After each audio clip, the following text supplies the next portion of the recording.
Ìyálájé yàtọ̀ nínú gbogbo pédépédé, ọ̀tọ̀ ní títọ́lú, ọ̀tọ̀ ní títọ́lú wo. Ìyálájé yàtọ̀ nínú gbogbo pédépédé, ọ̀tọ̀ ní títọ́lú, ọ̀tọ̀ ní títọ́lú wo. Dr. Fúnkẹ́ ó pọ́n sánsán bí ẹyẹlé, ó níwà tútù, ó níwà tútù bí àdàbà o. Ìyálájé yàtọ̀ nínú gbogbo pédépédé, ọ̀tọ̀ ní títọ́lú, ọ̀tọ̀ ní títọ́lú wo. Ìyálájé ti bẹ̀rẹ̀ tó ààrẹ, ẹ̀sùn mọ́ bí ẹ jẹ́ ká jọ gbọ́ ààrẹ. lọ́mọdé àtàlágbà ààrẹ, ẹ̀sùn mọ́ bí ẹ jẹ́ ká jọ gbọ́ ààrẹ. ààrẹ, ẹ̀sùn mọ́ bí ẹ jẹ́ ká jọ gbọ́ ààrẹ. ètò àgbọ̀ kì í kọ́gbọ́n. ààrẹ, ẹ̀sùn mọ́ bí ẹ jẹ́ ká jọ gbọ́ ààrẹ. ètò àgbọ̀ fi mòye ní. ààrẹ, ẹ̀sùn mọ́ bí ẹ jẹ́ ká jọ gbọ́ ààrẹ. àtúnṣe matchmaking. ààrẹ, ẹ̀sùn mọ́ bí ẹ jẹ́ ká jọ gbọ́ ààrẹ. níbi tó lólùfẹ́ méjì ti pàdé ara wọn. ààrẹ, ẹ̀sùn mọ́ bí ẹ jẹ́ ká jọ gbọ́ ààrẹ. yàtọ̀ sí pé à ń sọ̀rọ̀ ẹ̀sìn gbígbé lárugẹ. ààrẹ, ẹ̀sùn mọ́ bí ẹ jẹ́ ká jọ gbọ́ ààrẹ. yàtọ̀ wípé à ń gbàsà lárugẹ. ààrẹ, ẹ̀sùn mọ́ bí ẹ jẹ́ ká jọ gbọ́ ààrẹ. ọ̀rọ̀ lóríṣiríṣi ní àgbáyé. ààrẹ, ẹ̀sùn mọ́ bí ẹ jẹ́ ká jọ gbọ́ ààrẹ. ọ̀rọ̀ ìsìtí fún gbogbo obìnrin. ààrẹ, ẹ̀sùn mọ́ bí ẹ jẹ́ ká jọ gbọ́ ààrẹ. fọkùnrin fọmọdé àtàgbàlagbà. ààrẹ, ẹ̀sùn mọ́ bí ẹ jẹ́ ká jọ gbọ́ ààrẹ.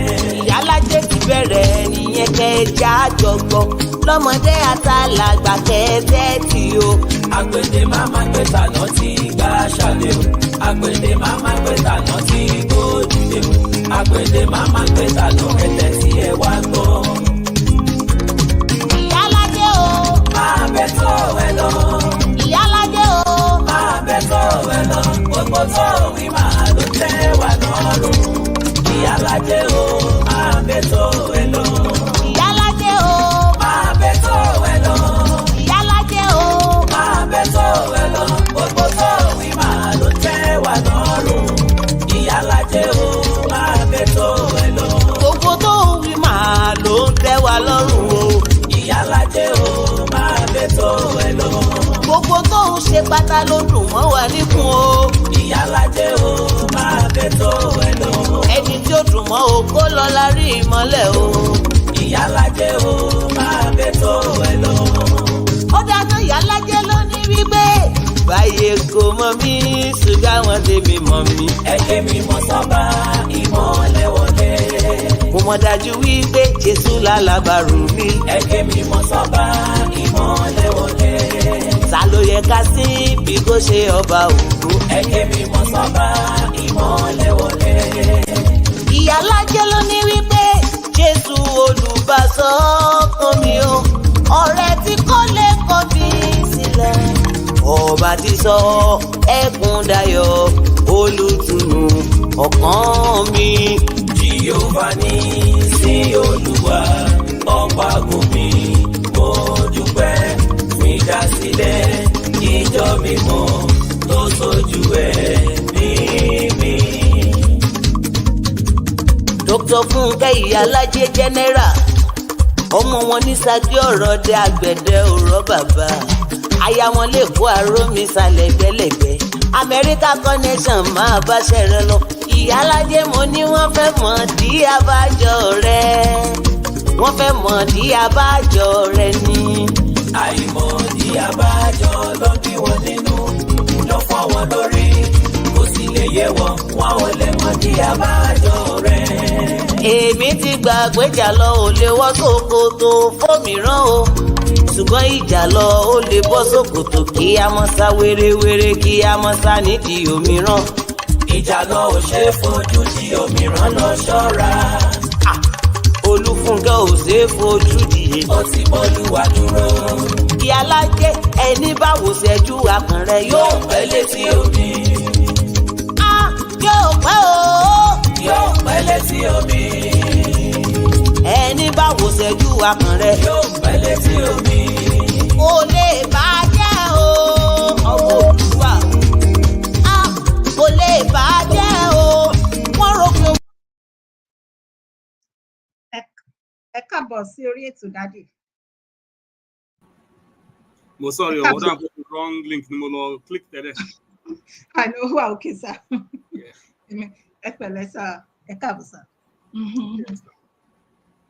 Èmi gan-an, ẹ jẹ́ mi ò rí ètò yan pín, mi ò mọ òye mi ò rí pín sir. So torí ẹ̀ mo ṣe bẹ̀rẹ̀ new page. Torí ẹ̀ mo ṣe open new page mi bẹ́ẹ̀ ni. So ẹ jẹ́ má bínú sí mi sir. Ẹ jẹ́ kí n sáré pín just ẹ fún mi ní 2 minutes sir. Ẹ jọ̀ọ́ sir. Okay.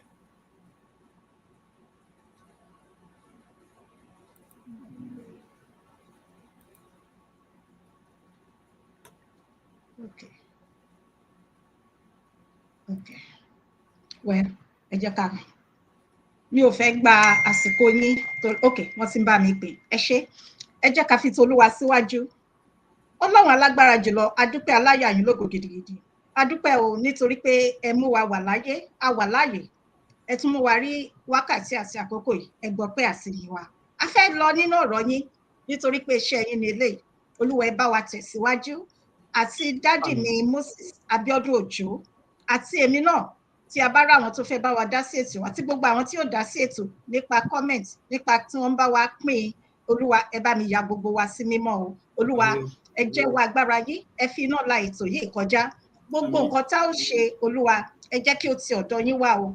A ò fẹ́ ṣe nípa ti ara bí kò ṣe nípa ti ìfẹ́ ẹ̀yin Ọlọ́run. Ní ìkẹyìn nígbà tí ìpè bá dún, nígbà tí a bá dúró níwájú ìtẹ́ ìdájọ́, gbogbo nǹkan tá à ń ṣe yìí Olúwa kí ó má ṣe kọjú ìjà sí wa. Ẹ má fi dá wa lẹ́jọ́. Gbogbo nǹkan tá à ń ṣe Olúwa ká má fi ọmọ ṣe, ẹ má jẹ́ ká fi aya ṣe, ẹ má jẹ́ ká fi ọkọ ṣe. Ẹni tí bí yóò kàn tí yóò kàn wá Olúwa ká má fi wọn ṣe o.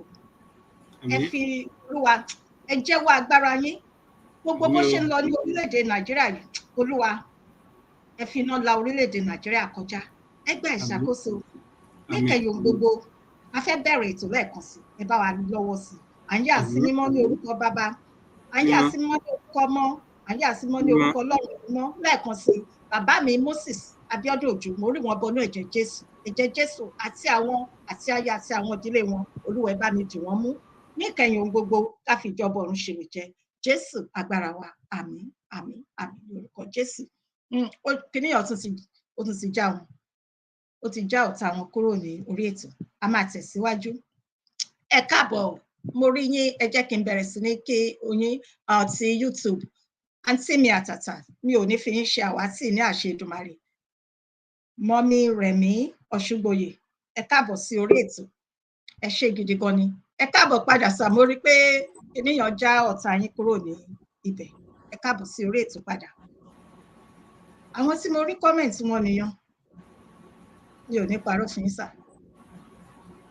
Hello. Hello sir. Ṣé ń gbọ́ mi sà? Ṣé ti ń gbọ́ mi ń sìn sà? No, I don't know, bóyá ọ̀dọ̀ mi ni, bóyá ọ̀dọ̀ yín dẹ̀ ni, I don't know. But something, okay, mo ti ń gbọ́ yín báyìí sí. Okay, good. Ẹ ṣé. Daddy tàbí mọ́mì tán wà ní abẹ́ MG 700. Ẹ káàbọ̀ sí orí ètò. Ẹ ṣé gidigidi gan ni. God bless you. Ẹ ṣé. Mi ò rí comment kankan ní ọ̀dọ̀ mi níbí báyìí. Ní ọ̀dọ̀ Facebook. Mi ò rí ní Facebook at all. Mi ò rí ní orí Facebook page mi. Fún ẹ̀yin ènìyàn, ẹ jọ̀wọ́ ẹ bá mi lọ sí new Facebook page tí mo ṣẹ̀ ṣí. Facebook page titun tí mo ṣẹ̀ ṣí ni ní àná. Bẹ́ẹ̀ ni. So ẹ jọ̀ọ́ ẹ bá mi lọ bẹ̀, kẹ bá mi follow, ẹ bá mi like, ẹ dẹ̀ máa follow new page yẹn. Nǹkan tó ṣẹlẹ̀ nìyẹn, mi ò rí comment kà. So tí mi ò bá pé orúkọ yín mi ò rí ni o. Ẹ jọ̀ọ́ ẹ má bínú sí mi. Ẹ máa bá wa pín ètò yìí. Ẹ̀yin náà mọ̀ pé Awíkonko ìjìnlẹ̀ ọ̀rọ̀ ẹni tí bàbá mi tí mo gbé wá tí wọ́n máa ń darapọ̀ mọ́ mi ní ọjọ́ àlàmísì ẹni ọ̀wọ̀ ẹni ìjì ẹni ẹ̀yẹ okay Dr. Michaela ẹ káàbọ̀ sí orí ètò sà wọ́n ní because you are not showing on Facebook right now wọ́n ní mi ò show ní wọ́n ní kò show ní Facebook tá máa ṣe nǹkan ẹ jẹ́ kí n wo nǹkan tí mo lè ṣe okay ẹ jọ̀ọ́ ẹ má bínú dáàdì mo fẹ́ ẹ jẹ́ kí n sáré wo nǹkan tí mo lè ṣe now fail edit okay no okay. Take time yín má worry.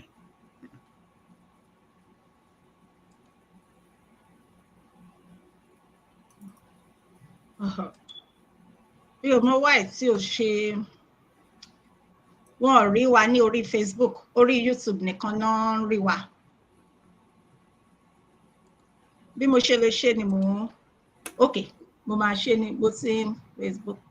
ṣe fídíò yẹn kan náà wà delayed pẹ̀lú voice ṣe mọ bẹ́ẹ̀ mi ṣe ń lò so. ẹ jọ̀ọ́ ẹ bá mi wò bóyá okay ó ti connect now so okay.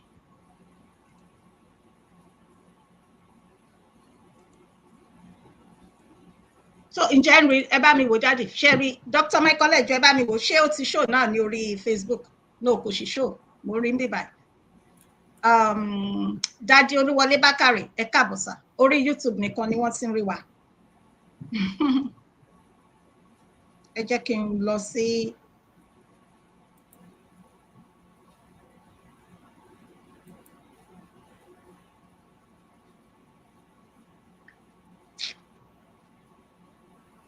ẹ má bínú sí mi sọ kò ní rí bẹ́ẹ̀ mọ́ ní okay kò show ní yes kò show ní Facebook ó ti ń show now ó ti ń show nísìn yes ó ti ń show a ti wà lórí Facebook ṣe yes ó ti ń show padà ní yes wọ́n ti rí now ó ti show okay ẹ ṣé mọ́mì mi ẹ ṣé gan ni ẹ ṣé mo dúpẹ́ yes àǹtí mi mọ́mì Rẹ̀mí Ọ̀ṣùgbòyè àti Dr. Michaela ẹ ṣé gan ni sir post the YouTube link on your Facebook okay sir okay sir.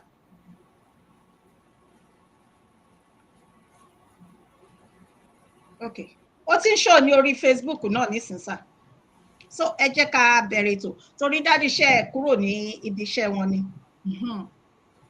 ẹ jọ̀ọ́ ẹ bá mi lọ sí orí YouTube Fúnkẹ́ Ìyálájé yes a wà lórí YouTube tẹ́ ẹ bá rí wa ní orí Facebook nísìn ẹ jọ̀ọ́ ẹ bá mi lọ sí orí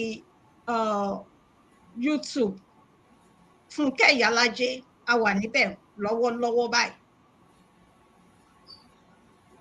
mo máa correct nǹkan tó ṣẹlẹ̀ nígbà tí a bá parí ètò tán mo try mo dẹ̀ ṣe láti ẹ̀kan mo try gan ni pẹ̀lú ẹ̀mí ìmọ̀ nǹkan tó ṣẹlẹ̀ ẹ ṣé gidi gan ṣá ẹ jẹ́ ká bẹ̀rẹ̀ ètò òṣù òní bíbá.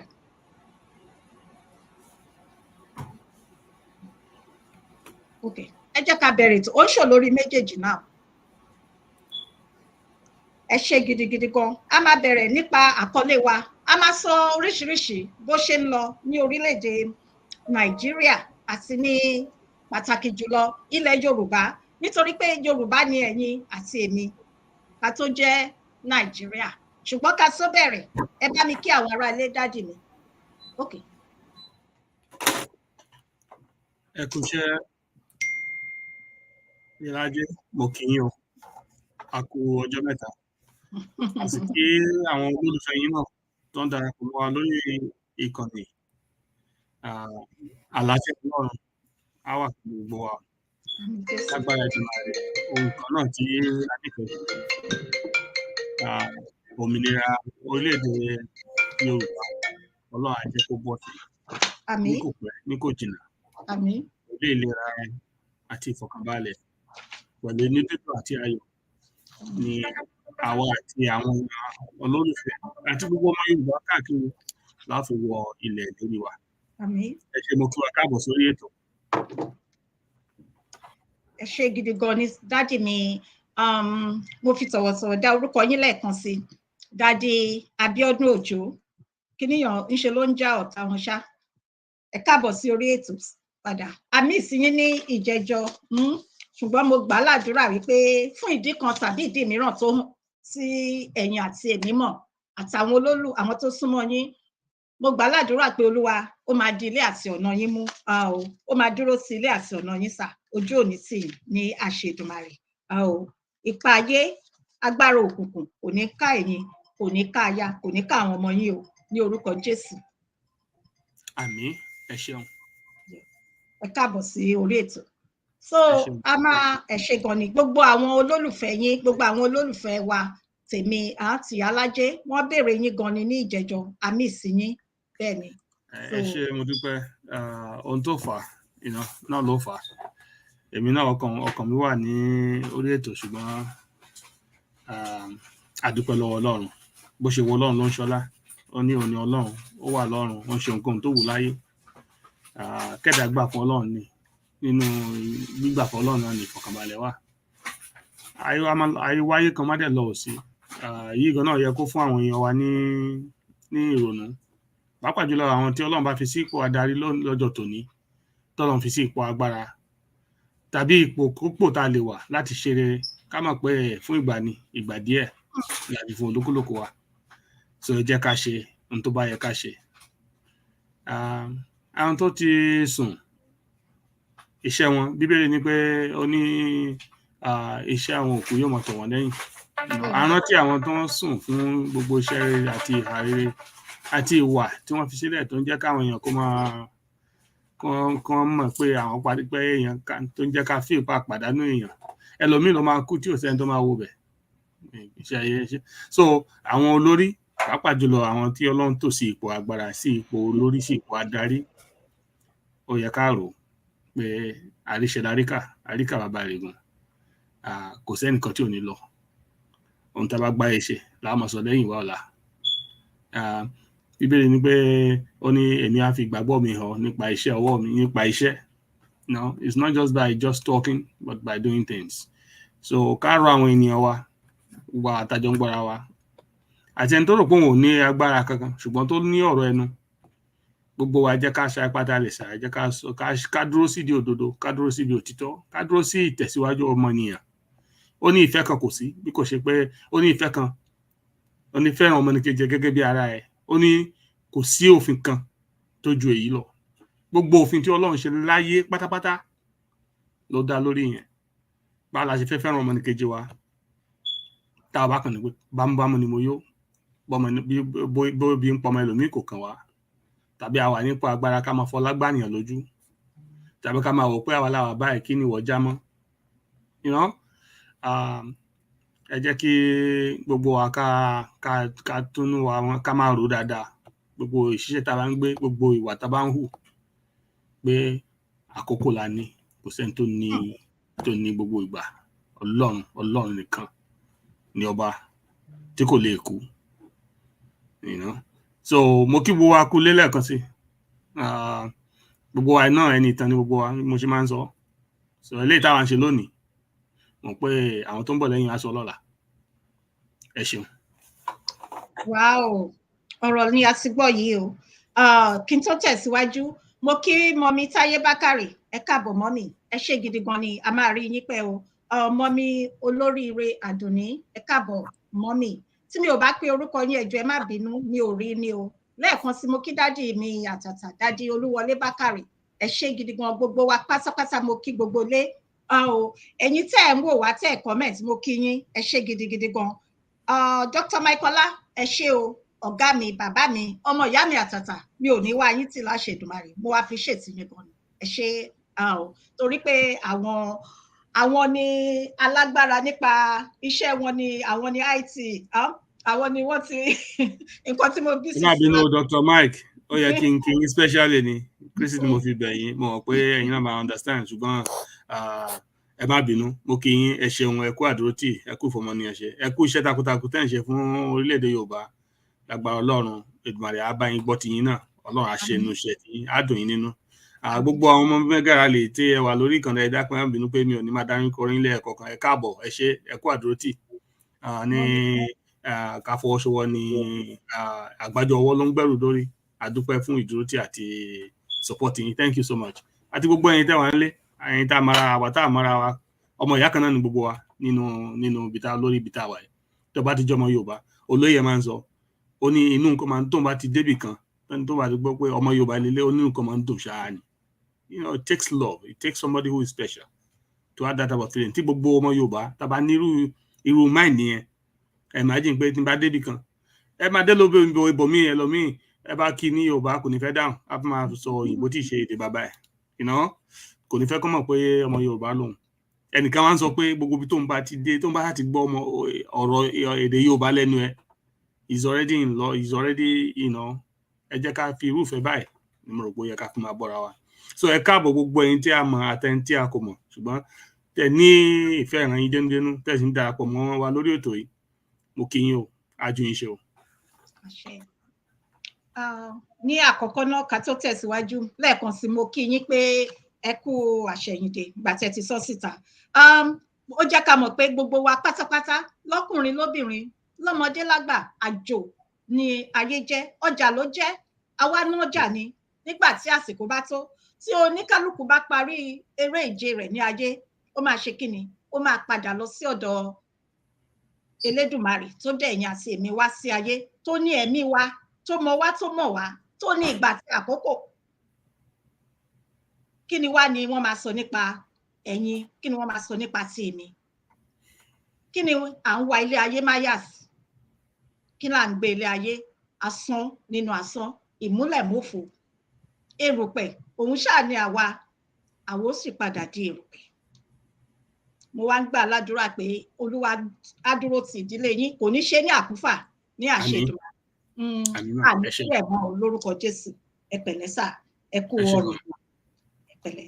So a máa tẹ̀síwájú báyìí ẹ jẹ́ kí n sáré pé ìpolówó tí máa ń ṣe ní kíákíá tẹ́ bá ń wá alága ìjókòó tẹ́ wà ní orílẹ̀-èdè Amẹ́ríkà ẹ fẹ́ ṣègbéyàwó fún ọmọ yín tàbí fún ara yín gangan ẹ jọ̀wọ́ ẹ bá mi kàn sí màmá wa Adéjọkẹ́ alága ìjókòó ọmọ èèyàn yìí ọmọlúàbí rere obìnrin rere ni wọ́n tí wọ́n ṣe mú yangàn ní àwùjọ olóríire àwọn abiyamọ àtàtà bẹ́ẹ̀ ni wọ́n ẹ wò kò sí ká lọ kábọ̀ níbẹ̀ ẹ máa rí aago wọn ní 267-290-6137 lẹ́ẹ̀kan sí 267-290-6137 so aago wọn nìyẹn. Bákan náà orin tí máa ń gbé wọlé yan orin tí máa ń kọ wọlé tí máa ń gbé wọlé Madam Ọmọbọ́lá White tíátíá èèyàn ti Dr. Michaela ẹ bá mi kàn sí wọn ní orílẹ̀-èdè Nàìjíríà bóyá ẹ fẹ́ ṣe ìgbéyàwó ẹ fẹ́ sílé ẹ fẹ́ sọ ọmọ lórúkọ nǹkan tó rere kò ní wọ́n nínú ọ̀dẹ̀ yẹn àti èmi ẹ bá mi kàn sí wọn Madam Ọmọbọ́lá White 234-806-678-6688 lẹ́ẹ̀kan sí 234-806-678-6688 bẹ́ẹ̀ ni so bóyá ẹ fi aṣọ òkè náà ní tọkùnrin ní tóbìnrin fún ọmọdé tàbí àgbà tẹ́ bá fẹ́ fi lábẹ́ tí ajá ìrọ̀rùn ló bá dé ẹ bá mi kàn sí wọn ààrẹ jù bẹ́ẹ̀ lọ. Bákan náà tẹ́ bá mẹ́ni tó ń wá ọkọ àtẹni tó ń wá aya káàkiri igun mẹ́rẹ̀ẹ̀rin àgbáláyé bóyá wọ́n ti ní ọkọ rí wọn ò tí ní ọkọ rí bóyá single mothers single dad single parents opó ọkùnrin opó obìnrin bẹ̀rẹ̀ láti ọmọ ọdún 18 títí bẹ́ẹ̀ lọ ẹnì kan kàn sí Fúnkẹ́ Ìyálájé aago mi ní +1-510-648-9109 lẹ́ẹ̀kan sí +1-510-648-9109 bẹ́ẹ̀ ni so bí ìyàn ṣe rí nìyàn bẹ́ẹ̀ ṣe ń ṣe léyìí Olúwa á dúró ti gbogbo wa o ẹ̀yin tẹ̀ ń wọ ọkọ àyí tẹ̀ ń wọ aya ọkọ rere a jẹ́ máa ń ṣe ètò pàtàkì ní alálẹ́ Wednesday èyí tí ṣe ọjọ́rú ní èdè Yorùbá ní dédé aago 8 alẹ́ Nigerian time ẹ jọ̀wọ́ ẹ máa darapọ̀ mọ́ wa kì í ṣe fáwọn tó ń wọ ọkọ tàbí àwọn tó ń wọ aya nìkan àwa tá wà ní ilé ọkọ, ẹ̀yin tẹ́ ní aya sílé, gbogbo wa tẹ́ bá fẹ́ gbà wá nímọ̀ràn, àwọn èèyàn máa ń bá wa dá sí.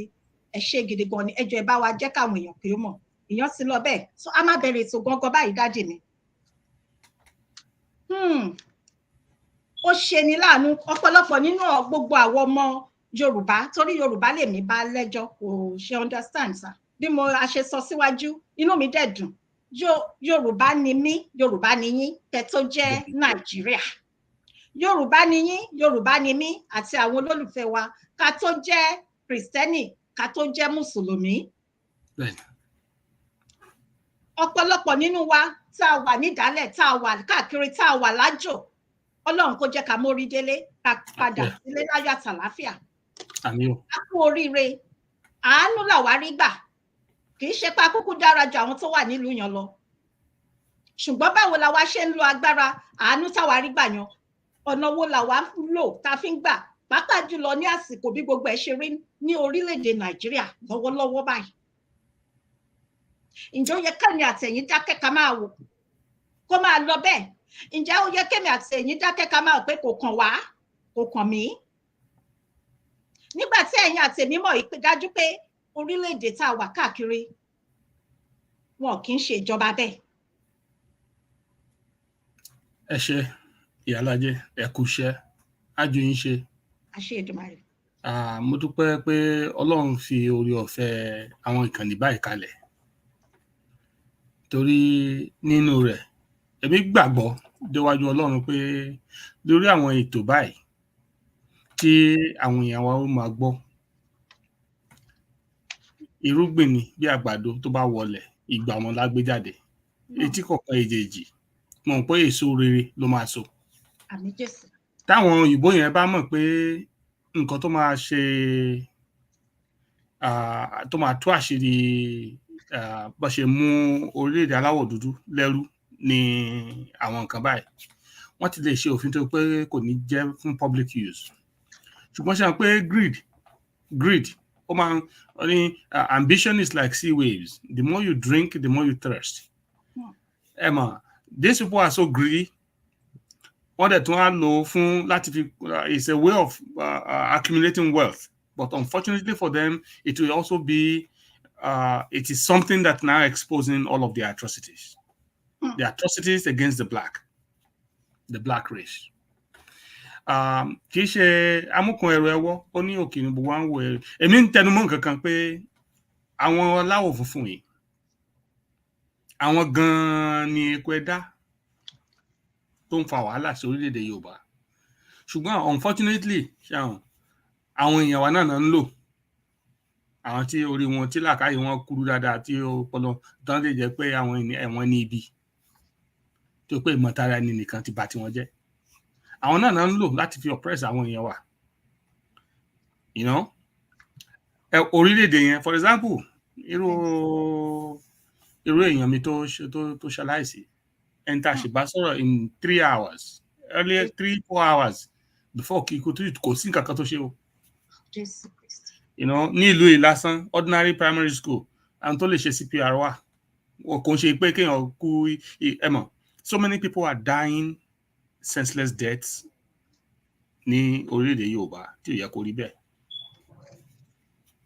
Nǹkan tẹ́lẹ̀ fẹ́ tán fẹ́ fún wa ní nǹkan tó ń ṣẹlẹ̀. Kán dẹ̀ lè máa torí ẹ̀ láti fi kó ọrọ̀ wa ni. Africa, mo sọ, and I'm saying it for the nth time. That means I will continue to repeat this forever. And it is the truth. Africa has been the continent that is supplying the entire world all of their resources. The richest continent is Africa. And unfortunately, the poorest people, the most miserable people are Africans. Balance Joran. A orílẹ̀-èdè kó má ṣe EMS. And people have to watch this live. Come on, you know, and they cannot, you start calling kò sí EMS service. Nílùú yìí, bí mọ́tò firefighters bí mẹ́wàá tí máa pàdé inú ilé èèyàn. Àtọlọ́pàá àti gbogbo ẹ̀, you know. Ordinary, even your own child, your family can do CPR for you to sustain that brain activity before you get to a medical center, and you still survive. Ẹ wá sọ fún mi àwọn èèyàn tó ń kú bẹ́ẹ̀ ní orílẹ̀-èdè Yorùbá, àmọ́ èèyàn tó ń kú tí ò yẹ kó kú. Bẹ́ẹ̀ ni sà. Ṣé ni Ọlọ́run sì lè wá dùn sórí orílẹ̀-èdè bẹ́ẹ̀? Ó yẹ ká kúrò, kò yẹ ká ìran Yorùbá ń ṣe ọmọ, kò yẹ ká ṣe ọmọ Nàìjíríà. Ọmọ ilẹ̀ káàárọ̀ oòjíire ni ọmọ Yorùbá ni Ọlọ́run ṣe wá. Ká tò ìlú wa bó ṣe yẹ ká tò, pẹ̀lú ọgbọ́n àwọn bàbá wa. Ká tò orílẹ̀-èdè wa kólúkàkù dá dúró, òun ló pé wa. Káyé kúkú ẹ̀sìn, káyé máa kúkú yà, káyé máa kúkú tí ò nídìí. Torí ẹlòmíì á kú gan, ó lè jẹ́ pé senseless death shouldn't be killing people. Kó má sí EMS, ẹ tó dé hospital náà, kó má sí equipment, kó má sí life sustaining anything, nothing.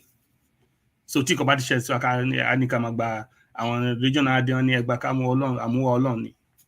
So many people irọ́ tán pamọ́ Ọlọ́run tí Ọlọ́run ò dẹ̀ ní sọ̀rọ̀, á kàn máa wo ìgbọ́ wa lẹ́yìn náà. Àmúwá Ọlọ́run. Eléyìí táwa nìyẹn mú wá ń kọ́.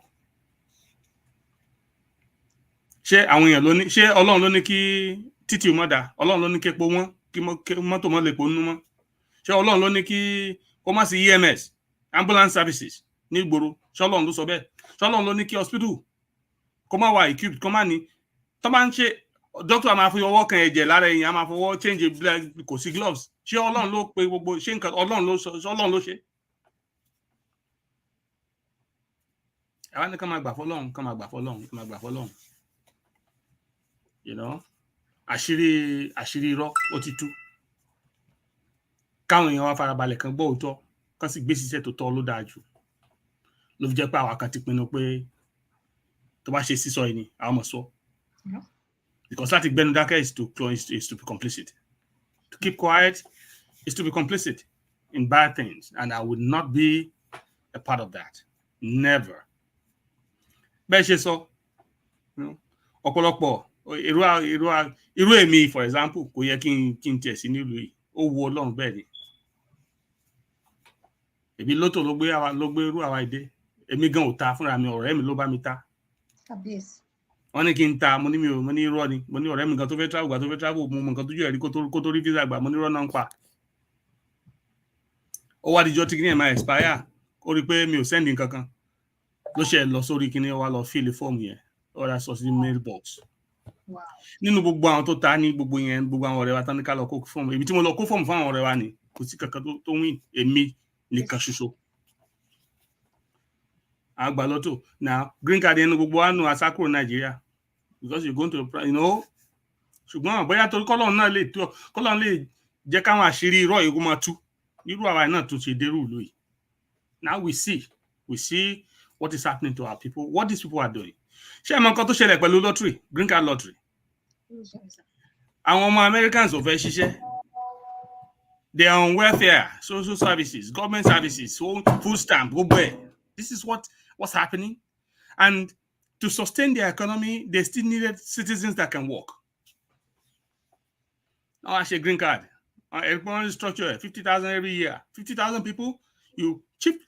You want to bring them here to sustain their economy. Just again, you can work, pay money into the taxes, you pay income tax, you pay clothing tax, you pay food taxes, you go and rent, you continue to pay into the economy. It's not because they love you. It's not because they love us. It is to sustain their own economy and to create an avenue to for them to live a better life, and then keep these third world countries perpetually down. This is what has happened. Slavery in another form. Ìfẹ́ kí náà ní fún ọmọ Yorùbá àbí fún ìran dúdú, ẹ béèrè lọ́wọ́ ara wa. Ṣùgbọ́n tó tú wọn láṣìírí, Ọlọ́run ti ṣe. Now we're getting to, it's a time for us to be aware of what's going on and let our people be patient and actually reason. Reason with the wise ones, the people that are the trustworthy ones. And bàbá tí wọ́n tọ́lọ́run fi sí wọn lógún láti gbóyà láti jẹ́ pé tán sí wa nígbẹ́rẹ́ kàpọ̀ kẹ ẹ̀yin ọmọ eléyìí tán mú wa ètò ọ̀nà tó yẹ kẹ́ gbà lélẹ̀ ká fòpin sí. We don't belong in Nigeria. That's the loudest thing we should be saying at this point. We don't belong. Nigeria is not a country. And it's not our country. It's not our home. Unfortunately, that's what it is. That's the truth. Yorùbá, ilẹ̀ Yorùbá, orílẹ̀-èdè Yorùbá, lágbára Ọlọ́run, ó ní tiwa. Mo fẹ́ pàkíyèsí àwọn èèyàn sí nǹkan kan. Ṣé rí pé gbà tó ń gbàjọba Niger, àwọn tó fi gba ìjọba Niger, because this was also orchestrated from Russia. Again, because America ti rí pé ó fẹ́, ó ti rò pé àwọn lè supply gasoline sí gas sí Europe without Russian, depending on Russia, because sanctions don't gbé lógbó wọn lórí, wọ́n tún lọ blow pipeline wọn. Russia now decide pé okay, bí tẹ́ fẹ́ gbé gbà, gbogbo gas tẹ́ fẹ́ máa gbé wá láti Nigeria lọ sí Europe yẹn, òun náà destroy. Now see what's happening. Kilo kan France. Well, they have no justifiable anything to come and be fighting in Africa, but they're going to create one. They will create one. Create one. Now you're forcing West African countries. Your junta Niger. How many orile de melo? That is what they plan coup in Africa. And every coup, don't plan Africa and Koshayan people you share my bed. Sorry, but because coup in Nigeria, Buckingham Palace, worldwide, everybody's hearing me. They can hold me to account. You can hold me to account and say, Mon pedo lies. If it's not, that's the truth. Majority of the coups in Nigeria orchestrated from inside Buckingham Palace. I mean, there was a posting to most sense on the Facebook. America orchestrated another coup in another country recently. Recently, this is what these people are doing. Right? Now, since when? I drew coup in Africa. How many times have another African country or region of African country say, I feel Lord coup is country until now. Abi, ṣé kò yẹ kó ká béèrè question pé kí ló kan ECOWAS pẹ̀lú Niger? Kí ló kan ECOWAS country? Ṣé bí ECOWAS country ti wà tipẹ́tipẹ́? Why do they want to force, intervene or interfere in the internal affairs of Niger Republic? Why? Now, because they are not able to bring in military to fight them now, America and the rest of the Western world are now saying, okay, Boboyin are freeze here. What's the justification for that? ECOWAS countries, I want New World Bank at everything. Because you're not fighting your African nation, your African brothers. Shall it make sense? Why are they doing that? Is it for Africans' benefits? Lọ́jọ́ tí ń gbàjọba ìṣèbóyè kan ti kógun jà ìṣèbóyè kan tí wọ́n ti wá kan ti sọ pé àwọn fẹ́ intervene since all these schools all over Africa, all these decades ago. Why only now are they saying and now trying to punish ECOWAS countries and freeze their assets and accounts because they're not fighting Niger, the juntas in Niger? Fúnra wọn lógun jẹ lágbára Ọlọ́run. Orí adé tó ń sùtà ó máa mú wọn. Oyún ọmọ ẹni tí ò tọ́jú ọkọ kú láìpọ́jọ́ ẹ̀ tó ń lọ lágbẹ̀dẹ méjì. So dúdú ló lè máa kúkú irọ́. Àwa èèyàn dúdú la kàn lè máa ṣègbé bó ṣe wù wá. Kò kàn wọ́n. As long as the bá kó ọ̀rọ̀ tiwa tó ti fi ń ṣara rìn dín. Wọ́n á tún wá turn around boldly facing the whole world and saying we're giving aid to Africa. The greatest lie any man can ever say. And foolishly, everybody is buying this nonsense. Yes. Everybody is buying this nonsense. No, we have to take ourselves away from this garbage.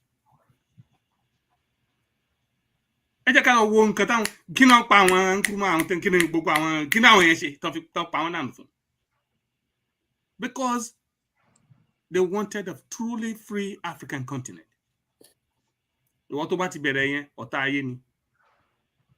títí kò dẹ̀ sẹ́ni tí ò ní kú, that's one thing. So mi kò tí èmi kò sí nǹkan tó máa pọ̀ máa gògò tèmi lẹ́nu. It's good to always talk. I'm going to talk on the time I cannot talk anymore. And by the grace of God, I pray to always be on the side of truth. That's right. On the side of truth. Ó ní pé ẹ jẹ́ kí orílẹ̀-èdè Yorùbá kí orílẹ̀-èdè káwọn aláwọ̀ dúdú ká dúró fúnra wa. Ṣé tí orílẹ̀-èdè Yorùbá bá ti dá dúró? Ogun aláwọ̀ dúdú ó ṣẹ́.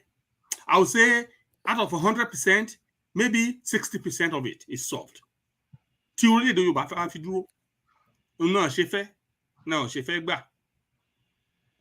Torí tó orílẹ̀-èdè Yorùbá bá dúró, èmi mọ̀ pé ìmọ̀ tí Ọlọ́run fún Yorùbá á kọ́ sí pé regionally, starting from West African nations, to expand to Central African nations, to East African, to the eastern continents of Africa, to the south. I know there will be more collaboration and more cooperation between those nations, to the point where Africans should have their own bank. We shouldn't be going to the IMF. Why can't we have a bank, African nation, Africa for Africa? Kama magba loan ole tan gbe kakiri. Ma lọ sign paper tí ó make sense. Ma sọ pé wa ya o wa ni o. Why can't we even think? Ṣé wọ́n ní gold nílẹ̀ wọn ni? And the best reserves in the world is in gold, right? In gold. All this in their foreign banks. This World Bank. So where have they gotten it from? And African countries are poor. Have to come. When they took all of these golds from Africa, why? Listen, we cannot say it enough. The truth is going to come out. Ọlọ́run jẹ́ ká wà láyé tá bá dé síbẹ̀ mọ́ kó tó wáyé. Àwọn ọmọ tó ń bọ̀ lẹ́yìn wa máa rí òótọ́ yẹn máa yí padà. Wọ́n lè sin títí ayé. It's not going to be buried forever. Ṣùgbọ́n kí lèmi ṣe, kí lẹ̀yin ṣe? Kí ni àwọn èèyàn wá ń ṣe láti kópa pé kóòtọ́ ẹ̀ kó tètè farahàn? Kọ́mọ nílé ọlọ́nà kó yé sùn tá mọ́. Kórí adé yé sùn tá kó yé sẹ́yìn òdì. Kí tilé oge tó ge jẹ. Kólúkàkù dá wa mi tọ́lọ́run fi sí. So that the world can be beautiful and peaceful. Africans by nature, we are not the warriors in the world. We are not the ones causing war throughout the whole world. Look at the continent look at the entire world and see where the violence are and see who are behind it. It's not Africans. We are peace-loving people. We're the richest people on the face of planet Earth. Unfortunately, because of trust and deception on the part of some others, we're finding ourselves where we are. It's not bad, but it is left for us now, since we know, to strap our boots on tight, fight this war to the end, see to it that will break away from all these foreign influences in the leadership of our people, in the governance of our people, and in our internal affairs.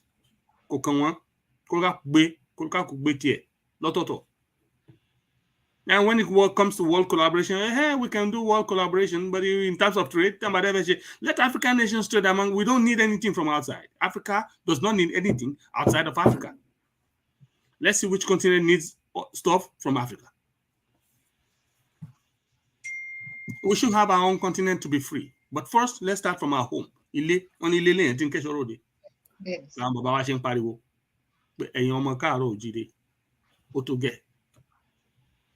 Tàbá mọ̀ tí ọ̀ṣà níbi tá ti ń bọ̀. Àbí? Tí gbogbo ẹ̀ bá dojú gbogbo ẹ̀rù tán dẹ̀sẹ̀ ẹ̀rù bí ẹsẹ̀ télọ̀. Ṣèbó níbi tá ti ń bọ̀.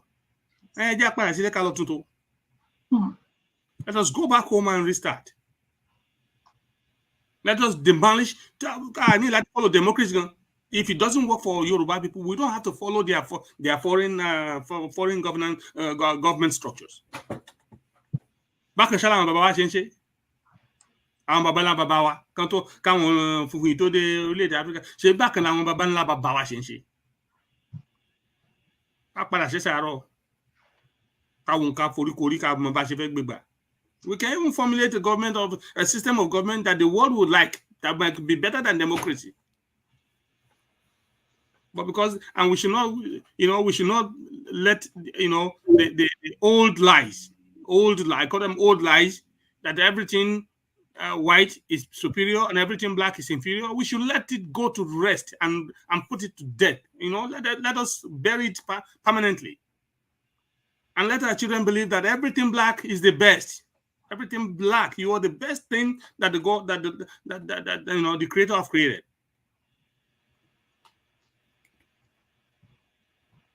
Let me share this in here. So we don't belong in Nigeria. We don't belong there. Unfortunately, that's what's happening. We don't belong in that continent. In that country. We have our own land. We should be our own people. Let us formulate our own future. Let us craft a future for ourselves, devoid of external influence, especially foreign influence. Let us trade among ourselves. Let there be collaboration between African nations and build an African army. Yes.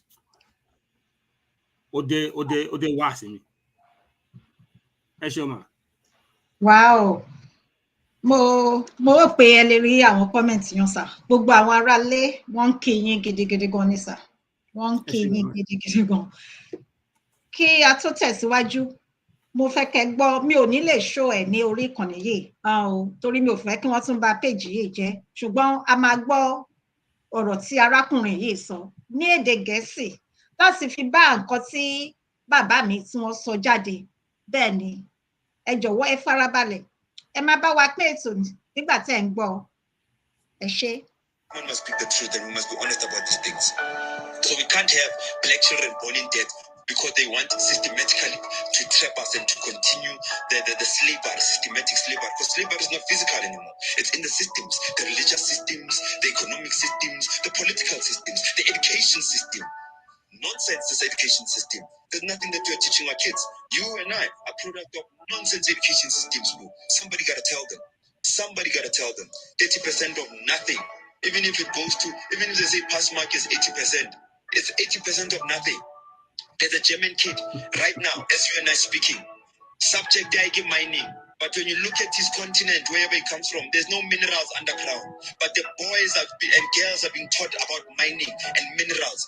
Me and you, there was no subject called mining in high school. What mining were you taught in high school? What's the process to start a mine? Just tell me basics of mining. But mining is a strong pillar, probably amongst the strongest pillars of our economy.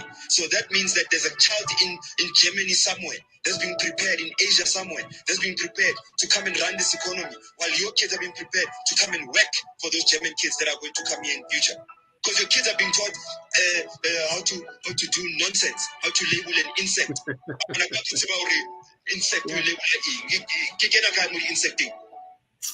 Listen, our economy in this country, it's agriculture. Our economy in this country, I can even break down what agriculture is. Mining, manufacturing. Why aren't those things primary subjects in primary school, in high school, so that you've got a basic understanding of your own economy?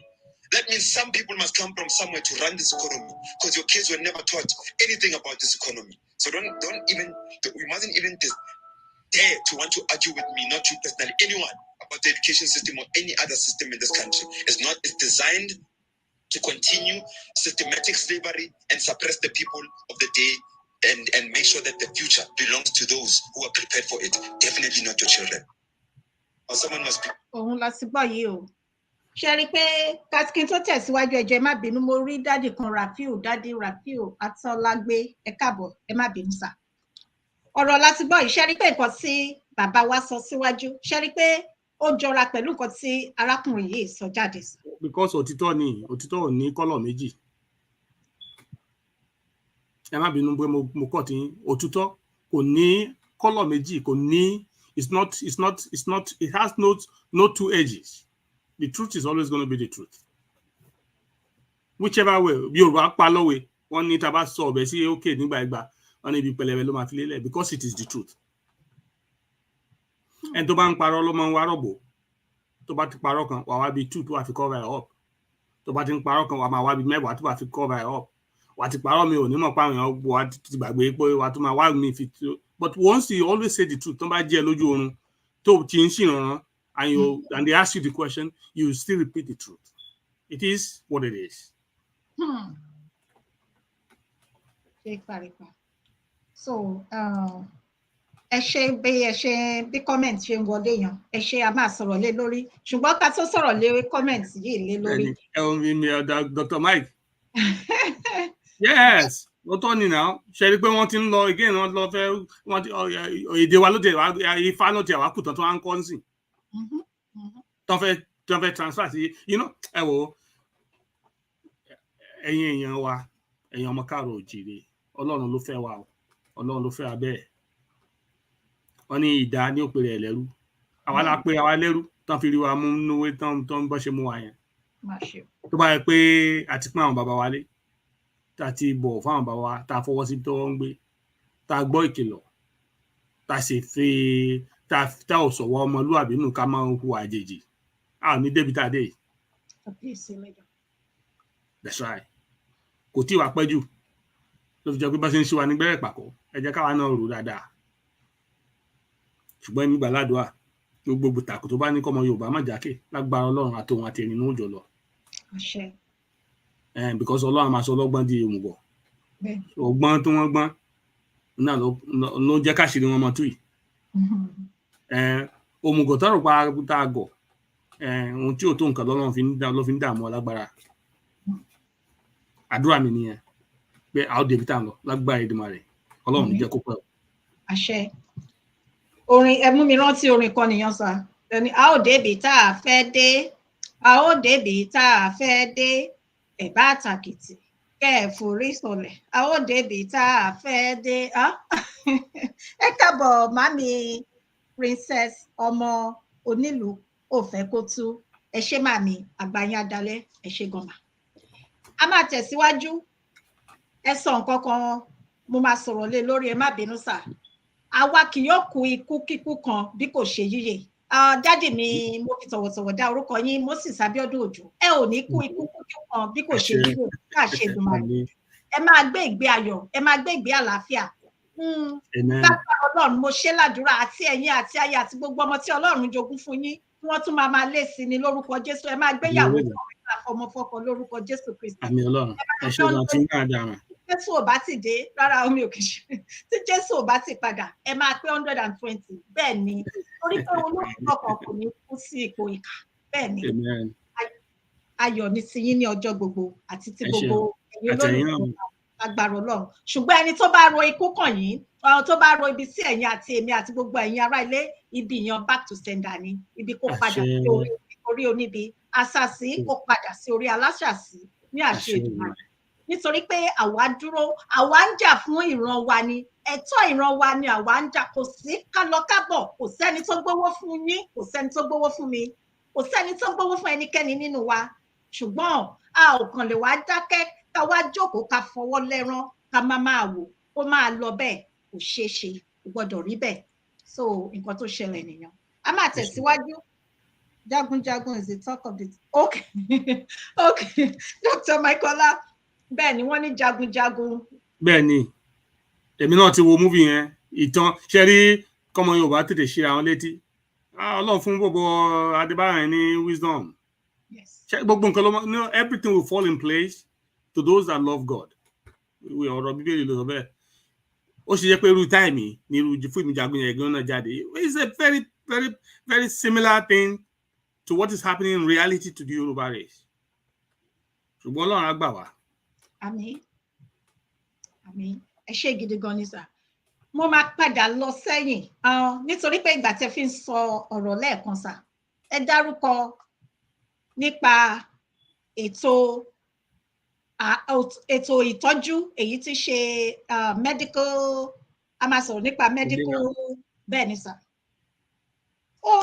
Tá bá wò ní káàkiri ìlú òyìnbó mo máa sọ̀rọ̀ lórí orílẹ̀-èdè tí ẹ̀yin àti èmi wà.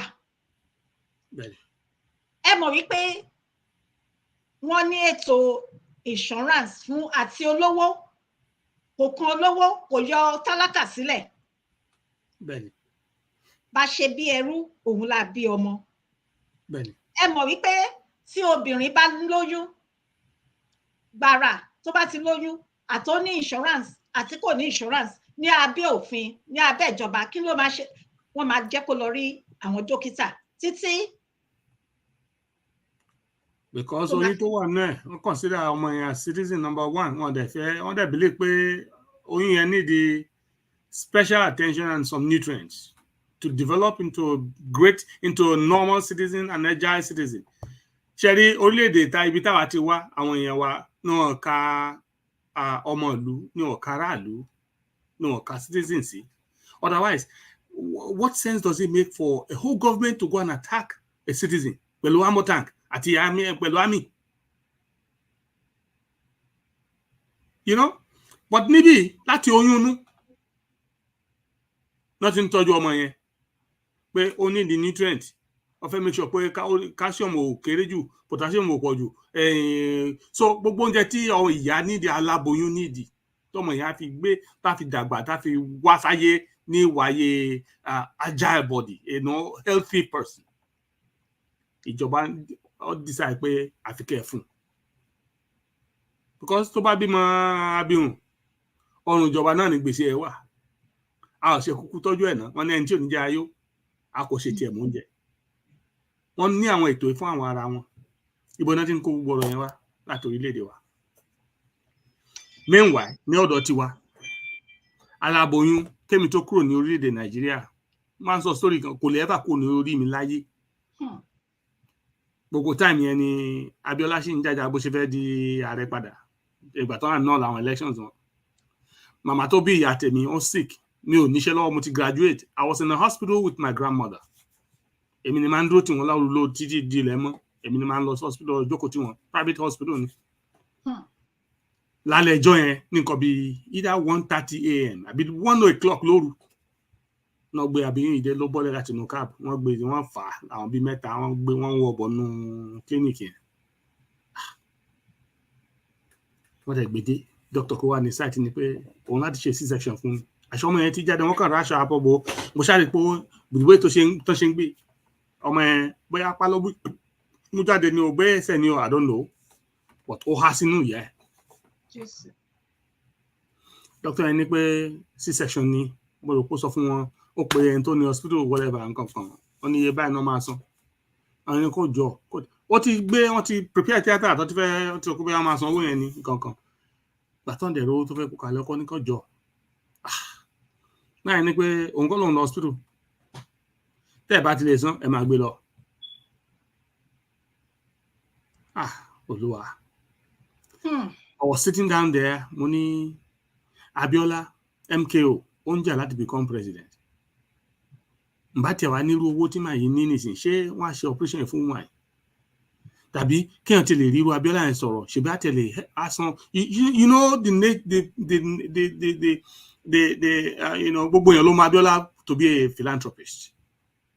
So ọ̀rọ̀ Abiola yẹn tèmi ń wò lórí TV because mo ń wo TV lálẹ́ ìjọ yẹn ni mo ṣe sọ̀rọ̀ kò lè kúrò nínú mind mi láyé. This woman had to be taken out again from that hospital, from that clinic, put back into another cab. Ọlọ́run ló mọ spirit bí tán gbé lọ. Mo gbàdúrà mo dúpẹ́ pé kò kú lójú tèmi o mi ì mọ̀ ibi tí woman yẹn lè wà o but it so happened pé kọ́kọ́ yẹn tó kúrò mẹ́rin ní ẹ dákun tó lọ wọ́n ní bí ló pé ọ̀nà karùn-ún tó ń dé. Èmi wàá mọ ibi tí wọ́n fẹ́ gbé woman yẹn dé tí ké ẹ̀mí tó bọ́lá rẹ̀ ṣe ẹ̀kọ́ rí bẹ́ẹ̀. So lórílẹ̀ ibi táwa ti wá àwọn yẹn ti wá ní kọ́ mọ́ kú bó ṣe ń kú yẹn ikú ìnira ikú ìkà.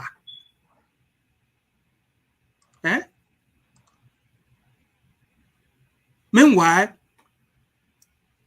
ẹ̀yin tẹ́ dolórí wa yìí gan náà tẹ́ lè bá wa jẹ́ kí ìrìn àjò kó yí padà bá ṣe bí àwa náà bí yín bá ṣe bí yín náà bí ọmọ ẹrú gbogbo ọmọ káàró òjìrè pápátá bẹ́ẹ̀ ṣe bákan náà ní ìbí wa.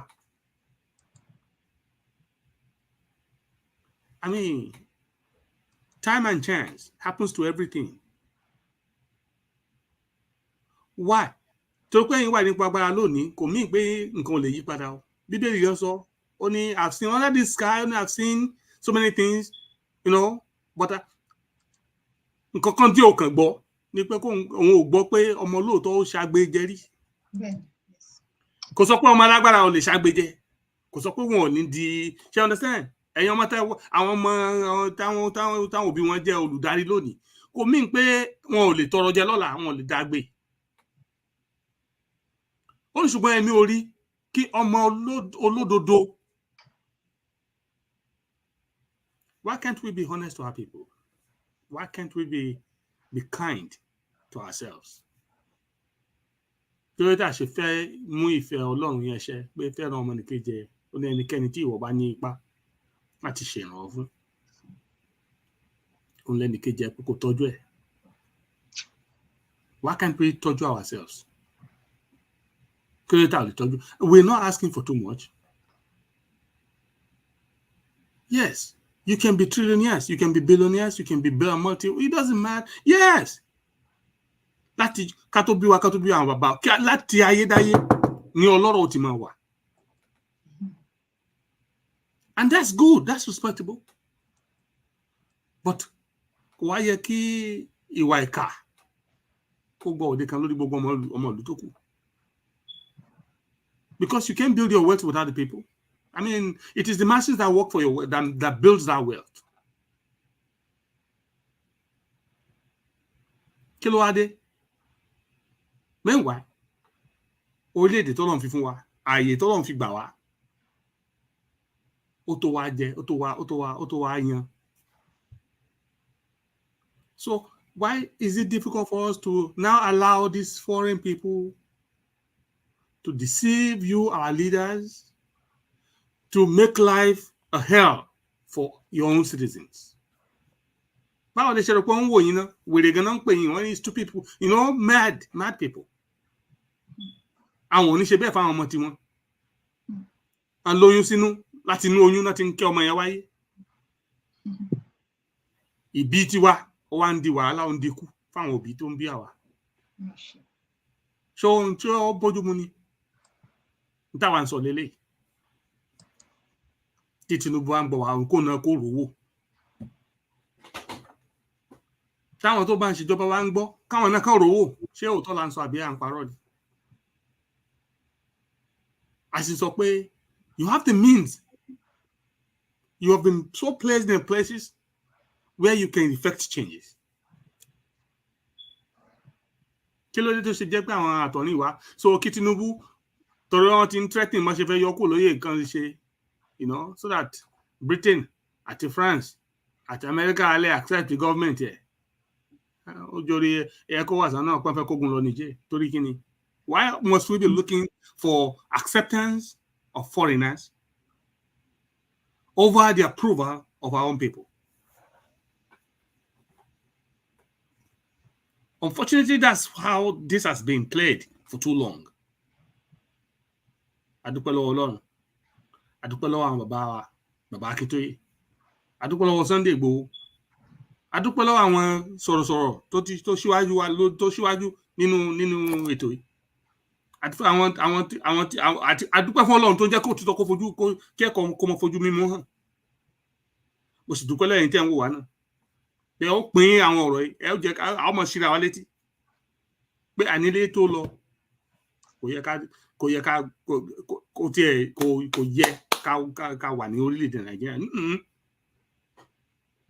Once you break that camel and you destroy that elephant called Nigeria, tọ́lọ́ndẹ̀ fún wa lórílẹ̀-èdè wa táwọn èèyàn èmi mọ̀ pé àwọn ọ̀jọ̀gbọ́n ọmọ Yorùbá wọ́n á fi inú tó dáadáa wọ́n á fi pẹ̀lẹ́kùtù wọ́n á fi tó orílẹ̀-èdè. And then we become an example in West Africa. And other Africans start to collaborate. It is the end of slavery permanently on the continent and discrimination against the black people. It is the end of it. Mo mọ̀ pé wọ́n á fẹ́ kógun jà wá. Ọlọ́run ti mú wọn.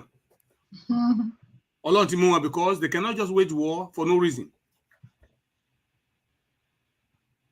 Kí lẹ̀ ló fà á? Àwọn ọmọ tiwa gan náà ti wà láàrin wọn. They are now their citizens. They are their voting blocks. Okay, why are you doing? Why do you want to? What? Kin Africa should have a Koguja. Oto ama farahàn gbà yẹn, gbà la máa rò tó máa jáde. Kò tẹ́ ní dé stage yẹn, you know, the law will teach us the right way to go. But àwa ni ká má kàn jókòó lásán. Ká máa wò pé kí wọ́n máa gbàdúrà kó ní pé Ọlọ́run fún mi níṣẹ́, Olúwa fún mi níṣẹ́, Ọlọ́run fún mi níṣẹ́, ó ti gbàdúrà o, ó wá jókòó sínú ilé ó ń wo TV. Ẹ̀rẹ̀ sí mi kò make phone calls. Kò lọ sórí Google kó máa fill applications online. Kò wáṣẹ́ lọ, kò fọ̀rọ̀ ẹ lọ anybody. Ó kàn jókòó sínú ilé pé àti mú Ọlọ́run ní àṣírí. No, we have to say the truth, but we also have to walk the walk. Thank God for some people. God has given the boldness to walk those walks. Èmi sì gbà pé lágbára Ọlọ́run, wọ́n á rìn ní àrìnyè ni wọ́n ní rìn ní àrìn ìparun lágbára Èdùmàrè. Ìyẹn fún àwọn tó jẹ́ olóòótọ́, àwọn aṣíwájú wa. Mo rọ̀ àwa náà tá ń bọ̀ lẹ́yìn, gbogbo àwa tá ń wò wá. Ẹ jẹ́ ká jọ máa bára wa sọ, ká máa ṣe wa létí. Ká jẹ́ kó yẹ kó máa yé gbogbo wa. Kò sí nǹkan kan tá a ní ṣe pẹ̀lú àwọn àtọ̀hún yẹn wa, àwọn àjèjì o. Ìwà àjèjì ní. Oúnjẹ àjèjì ní. Ẹ̀sìn àjèjì ní fọ́mọ Yorùbá. Don't let us accept it among ourselves. And to accept, you want to practice privately. Do your own thing privately, and let the Yoruba agenda be the Yoruba agenda. Ọmọlúwàbí, ọmọ tó níran, tó nífẹ̀ẹ́ àwọn ènìyàn rẹ̀, tó sì dáàbò bo orílẹ̀-èdè ẹ̀. Ẹ ṣé. Ẹ kú iṣẹ́ ọpọlọ sà. Ẹ ṣé gidi gan Daddy Abiodun. Ẹ ṣé gan Daddy. A máa tẹ̀síwájú, a sì tún máa padà lọ síbi tí nípa ètò ó ní kankan tó ṣẹlẹ̀ tí mo ní àǹfààní láti mọ̀ nípa dáadáa. So a máa padà lọ síbẹ̀. Ṣùgbọ́n ó tó dìgbà náà, ẹ jẹ́ ká lọ síbi ọ̀rọ̀ bó ṣe ń lọ ní ìlú Ìlọrin láàrin àwọn àfáà Ìlọrin àti arákùnrin Tani Ọlọ́run àti Commissioner of Police ti Kwara State sà, àwọn ìjọba ìpínlẹ̀ Kwara, yes, pàápàá jùlọ ní ìlú tí ẹ̀yin àti èmi wà. Ẹ wo òfin, ẹ mọ òfin. Téèyàn bá ṣe nǹkan tí tó lòdì sí òfin ìlú tí ẹ wà àti ìpínlẹ̀ tí ẹ ń gbé, ẹ mọ̀ bí àwọn ìjọba bẹ̀ bí wọ́n ṣe máa ṣe. Ǹjẹ́ àwọn ìjọba tó wà ní ìpínlẹ̀ Kwara, ǹjẹ́ wọ́n ní ẹ̀tọ́ láti lọ ṣe nǹkan tí wọ́n ṣe pẹ̀lú arákùnrin wa yẹn sà? Ẹ ṣé Ìyálájé pé ẹ mú ọ̀rọ̀ Tani Ọlọ́run wá sí orí ìkànnì. Èmi á máa béèrè àwọn ìbéèrè kankan fún àwọn èèyàn wa, bó ṣe máa máa ṣàlàyé náà fún àwọn èèyàn kan máa gbọ́. Kájọ fi inú ro, kájọ fojú sùn kò jọ máa wò bọ̀. Ká wá yọrí síbì kan. Number 1, Tani Ọlọ́run ọmọ orílẹ̀-èdè Yorùbá ni. Tani Ọlọ́run ó ti fìgbà kan ṣe mùsùlùmí rí, ó tún ní babaláwo lòun lónìí. Tani Ọlọ́run òun ló ní ẹ̀mí ara ẹ̀, àbí? Ní orílẹ̀-èdè tí a sì pè ní Nàìjíríà, nígbà tá ò tí ì pín officially yìí, tá a sọ pé òfin tó sì guide wa kò sọ pé Nàìjíríà pé Islamic nation ni. You know, Nigeria is a very secular country. I mean where you can practice your own religion, whatever religion you want, without issue. Abi? Yes. Now, ẹ jẹ́ ká lọ sí ọ̀rọ̀ lórí òfin dé.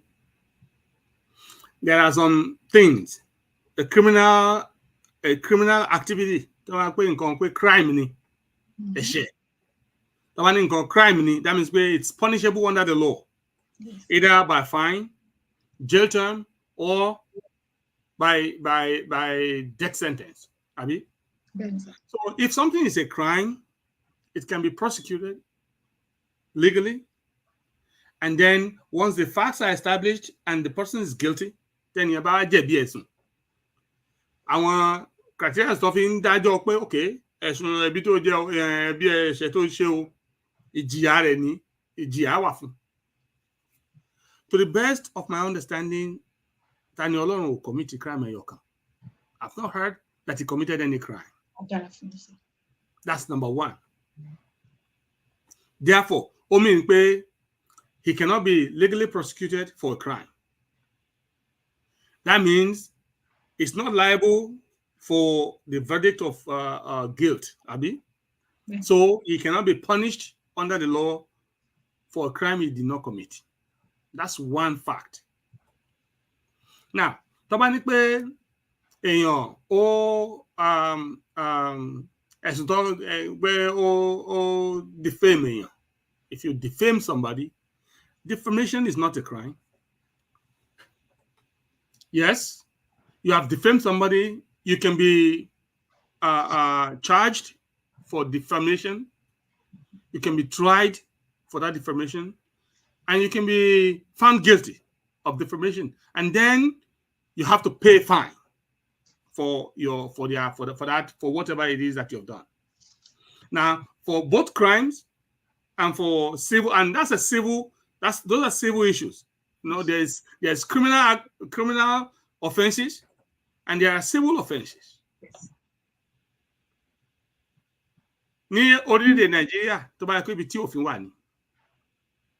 Tó yẹ pé àwọn olórí wa tán wà nínú orílẹ̀-èdè Nàìjíríà ń ṣe ìjọba. Let's assume, and number one, why is the judiciary not as free as it should be? Because I want to believe that the lawyers are not stupid, that the judges are not crazy, that they're not bad. Abi? So why is the judiciary not an independent entity? Why are the administration, the law enforcement not independent? And why is administration not independent? So that means once you gain political power, in Nigeria, political power, that means you have taken over also the law enforcement, the judiciary. You have taken over the law enforcement power as well as the judiciary power. That's madness. That's pure madness. That's animal kingdom. That's right. Because look at President Trump. He's being tried right now.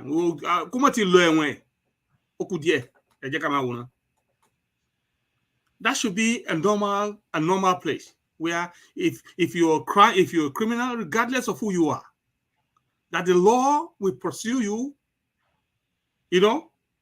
and once it is established that you've committed the crime, that you will be punished to the extent of the law, as stipulated by the law. Àwọn olóṣìṣẹ́ òfin, àwọn èèyàn tó pera wọn pọ̀ ní orílẹ̀-èdè.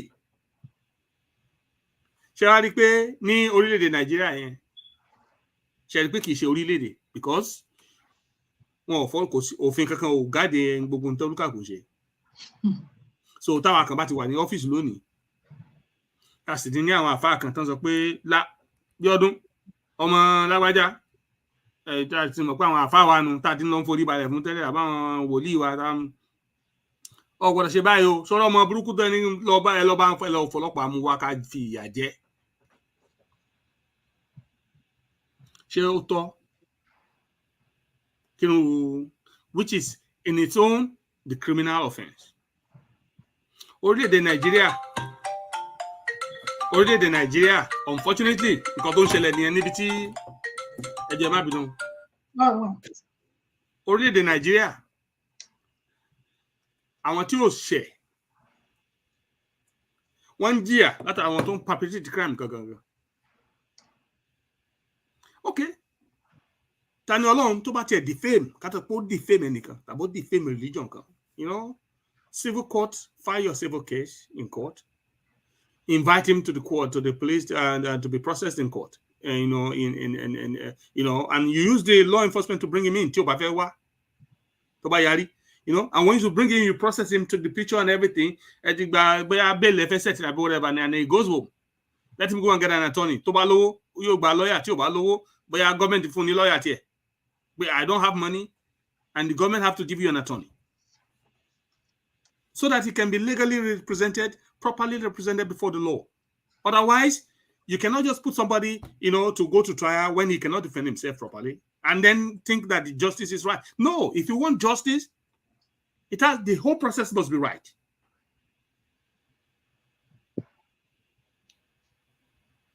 Nǹkan táwọn òyìnbó ò ní jẹ́ kẹ́ ẹ mọ̀ lórílẹ̀-èdè Nàìjíríà ni wọ́n ní sọ fún wa, wọ́n ní sọ fún àwọn èèyàn pé they are committing crime.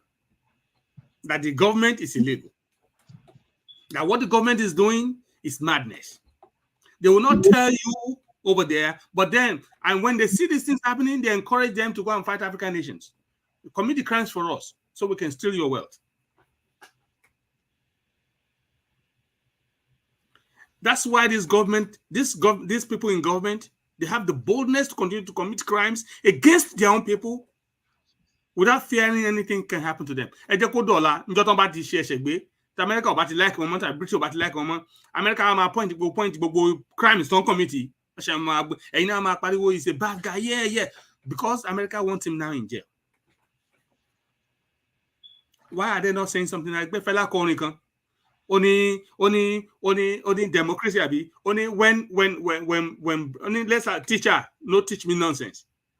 Only let us think say Oyinbo no pass me. When Shagari finishing like when one says that not be a real election be that. Only Oyinbo no tell army self.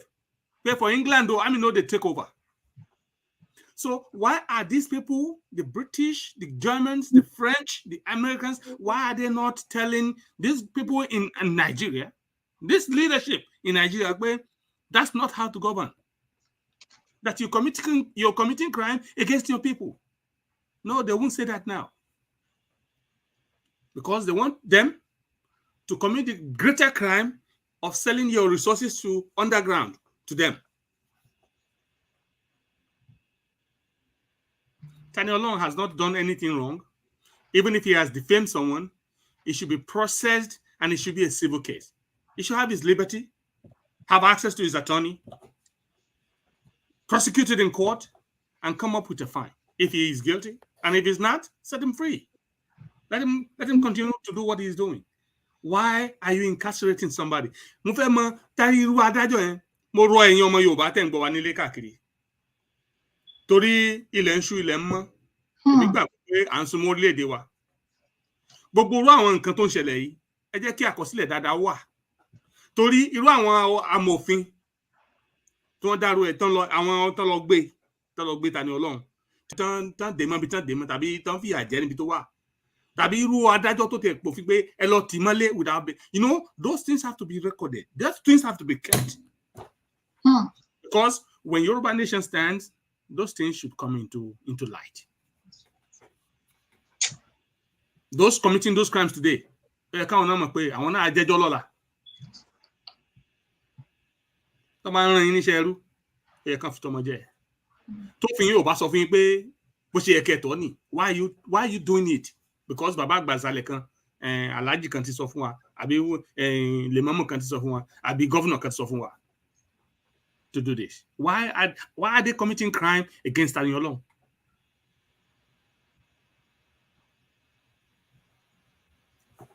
To what extent? Why? Why is that going on? Gbogbo wa ni ta lọ́lọ́run. Ẹ máa rúdò pé tó pọ̀ ṣẹlẹ̀ sóhun ní lónìí, kò lè ṣẹlẹ̀ sí lọ́la. Láwọn kan ò ṣe lè lọ sí Nàìjíríà rọ yẹn. Ó tọ́ ni. Ìyá mi máa ń sọ fún mi ni pé òun tẹ̀lé jẹ́ kó dá lọlé. Because ọlọ́pàá máa tó fún máa yìnbọn pa, and I remember the last time I went to Oto, I had an issue with the police. Pé kí ni nǹkan tẹ́ wọ́n bá owó nu mọ́tò mi, wọ́n ní nítorí kí ni. Mo ṣe lọ ṣe owó, ẹ wá ní pé ibo lè mu ti rówó, ṣé ọ̀rẹ́ mo lọ amrọ̀bà ni, mọ́tò dáàdì mi ni mo gbé lọ. Ó ní nọ́mbà kan mi ò dẹ̀ mọ àwọn nọ́mbà tí wọ́n check ṣe pé gbogbo registration gbogbo mi mo ṣàkó gbé wele lọ́wọ́ pé gbogbo ẹ̀ ni. What is this? Nǹkan kan mo ní wò ń bẹ̀ bó ṣe kọ́ síbẹ̀ ló wà yẹn. màá tẹ̀lé ohun dé station ni mo ní okay ẹ wá gbé mi lọ.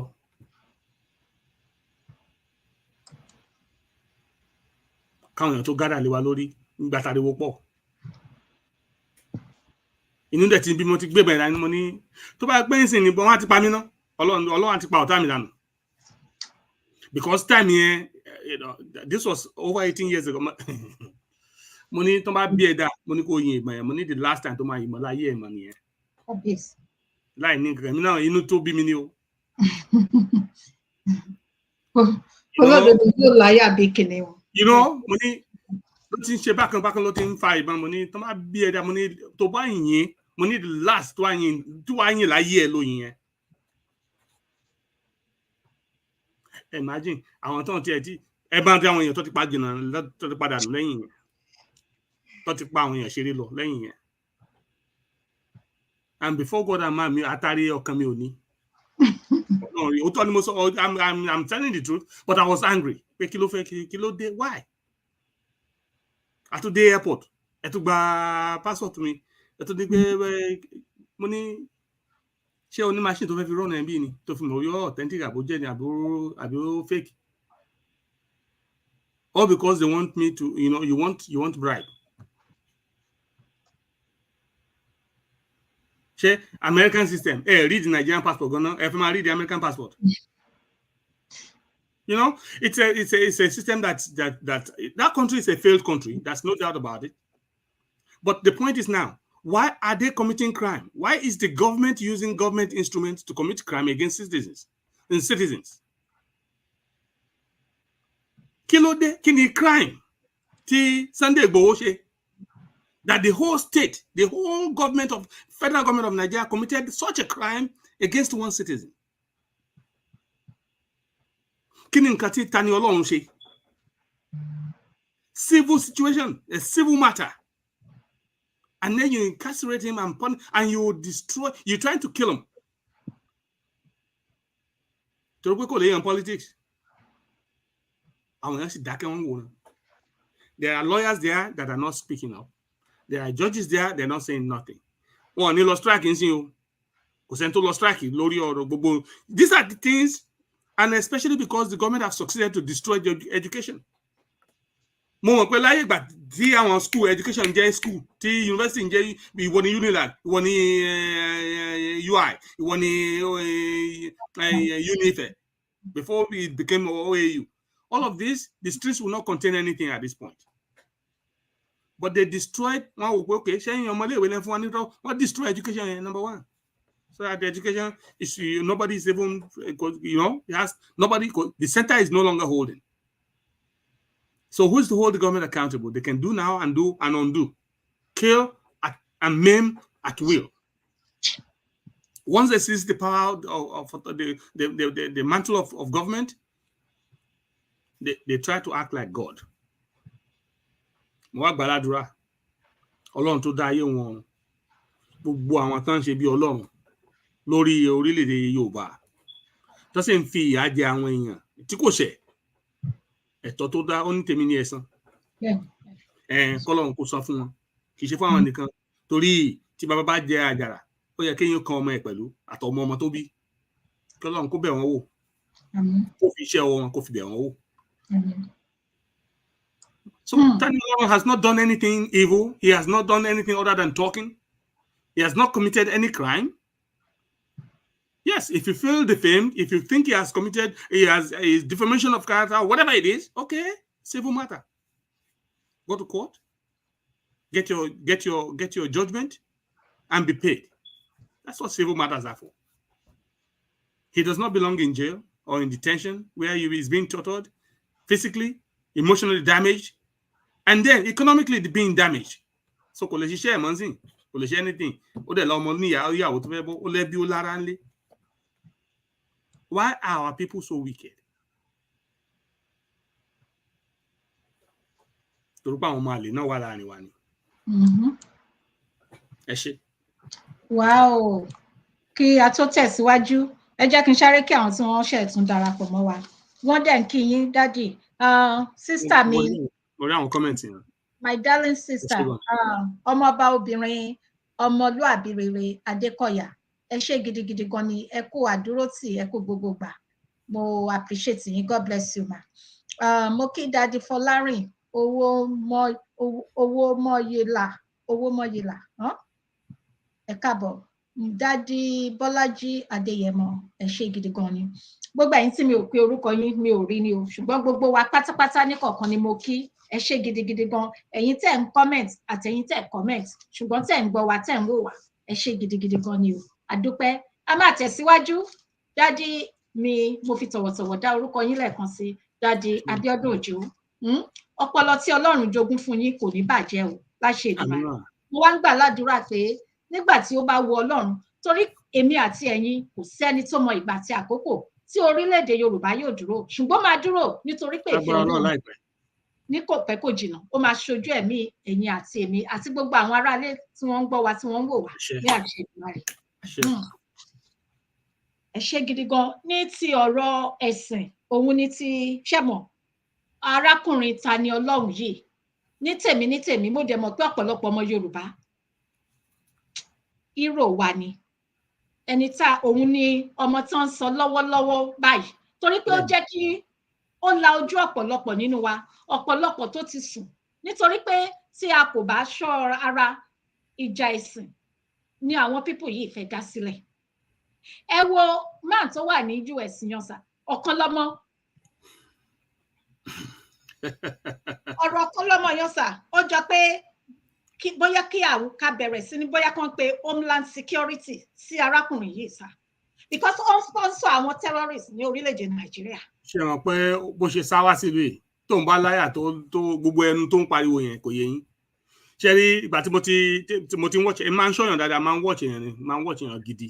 Mo sọ fún yín pé mo study olóyè Sunday Igboho for a long time. Ọ̀kan lọ́mọ wà náà tí mo ń watch lọ́wọ́lọ́wọ́, Ọlọ́run Elédùmarè dẹ̀ mà, Ọlọ́run mọ̀ bẹ́ẹ̀. That guy is is a lousy mouth. I'm not reserving, I don't reserve my comment, and I'm saying it boldly. A lousy mouth. Musole Konzi, Okaloma is such a lousy mouth. Empty barrel. Ofifo agba, to kan nu gbogbo to pariwo bí chain mọ́tò tó já dànù.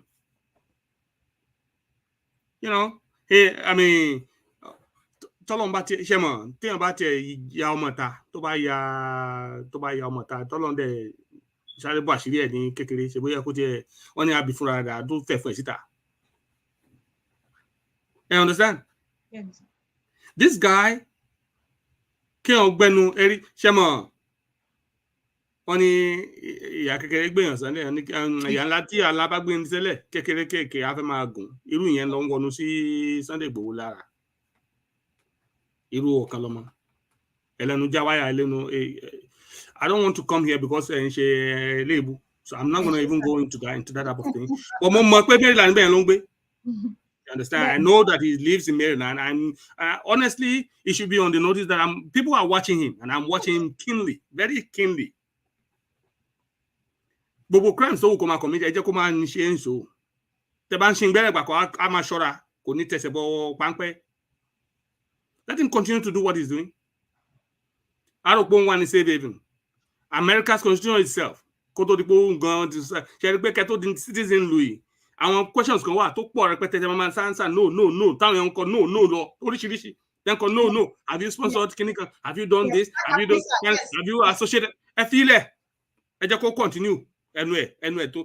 Let him continue what he's doing. His record is out there. Until he steps on the mine.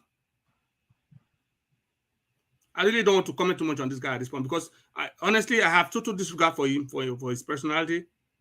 I don't have any regard for him whatsoever. He's a non-issue. And for people that have that have any content in their brains, one more way is just a lousy mouth. About the low politics ìgbà kan ìgbà tán swear Tinubu tán tọwọ́ ẹ̀ jálẹ̀ kò ní ariwo tó ń pa náà káàkiri kò ní nǹkan tó fẹ́ máa change tone ẹnu ẹ̀. This guy is always trying to look for relevance. He's trying to associate with people that matter sometimes. Ibi tó bá ti lè rí relevance He wants to belong. You know, come on, watch it. Come on, watch it. Come on, she. Any business, the private business, government, you understand? Let him continue to do what he's doing. Some people are really watching him. I'm not going to say more than that on this guy. It's a non-issue. It's a non-matter. It's you know, consider him. I don't want to consider him to even give him any kind of audience at this point. Okay. Àmì Jésù. Àmì. Ẹ má bínú sá. Sherry, ó ká mi lára because mo wait. He was the same guy. It was the same guy. Don't threaten, don't sponsor a terrorist attack on us. So another person in the United States, this guy. Yes, Benny, yes. Okay. Abiodun Odolemi. Abiodun Odolemi. New York, the Mongbe, Staten Island. Okay? And I say that Okoloma is a lousy mouth. I'm expecting him to, let's see what he does. And that some people are watching him. I'm one of those watching him.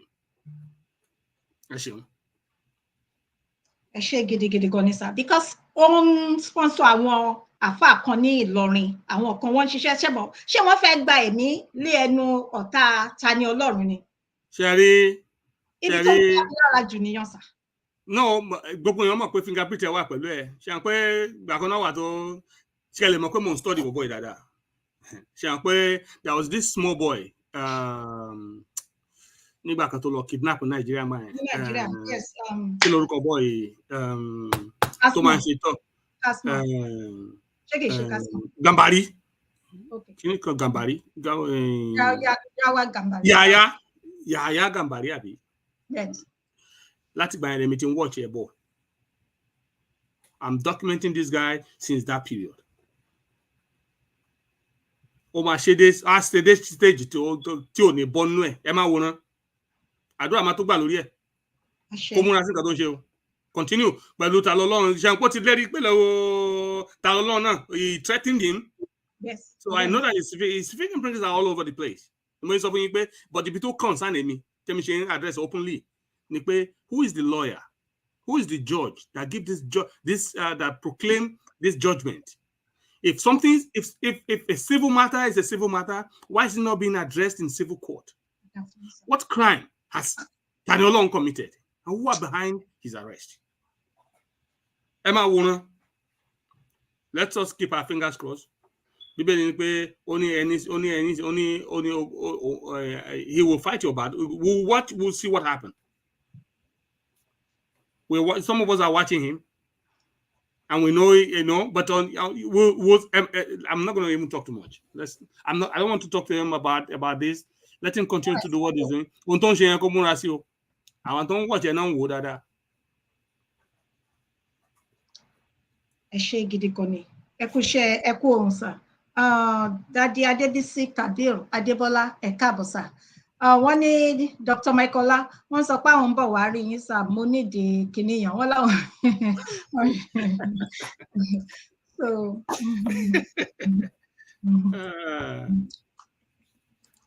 àwọn aráalé wọ́n kí yín. So, a máa tẹ̀síwájú, mo máa mẹ́nu kúrò. Ṣùgbọ́n Commissioner of Police ní Kwara State, arábìnrin, obìnrin ni o, obìnrin ọ̀dájú àbí àmọ́. Ó ń try àti cover orí ara ẹ̀. Ó ń try àti cover orí ara ẹ̀, kán máa ròpọ̀ ẹ̀ mọ́ nǹkan tí ò dáa. Ni mo ṣe pàrọwà fáwọn ọmọ tó ń wà nílé, ẹ jọ̀ọ́ nítorí Ọlọ́run. Gbogbo àwọn tí wọ́n issue tán lọ́wọ́ sí arrest Tani Olohun tàbí sí ìwà bàjẹ́ lóde Yorùbá tó ń fi ọwọ́ ọlá, ọwọ́ agbára tó fi ń gbá àwọn èèyàn aláìṣẹ̀ tó fi ń gbá wọn lójú. We cannot let it go. Please create your own documents. Let us create a document.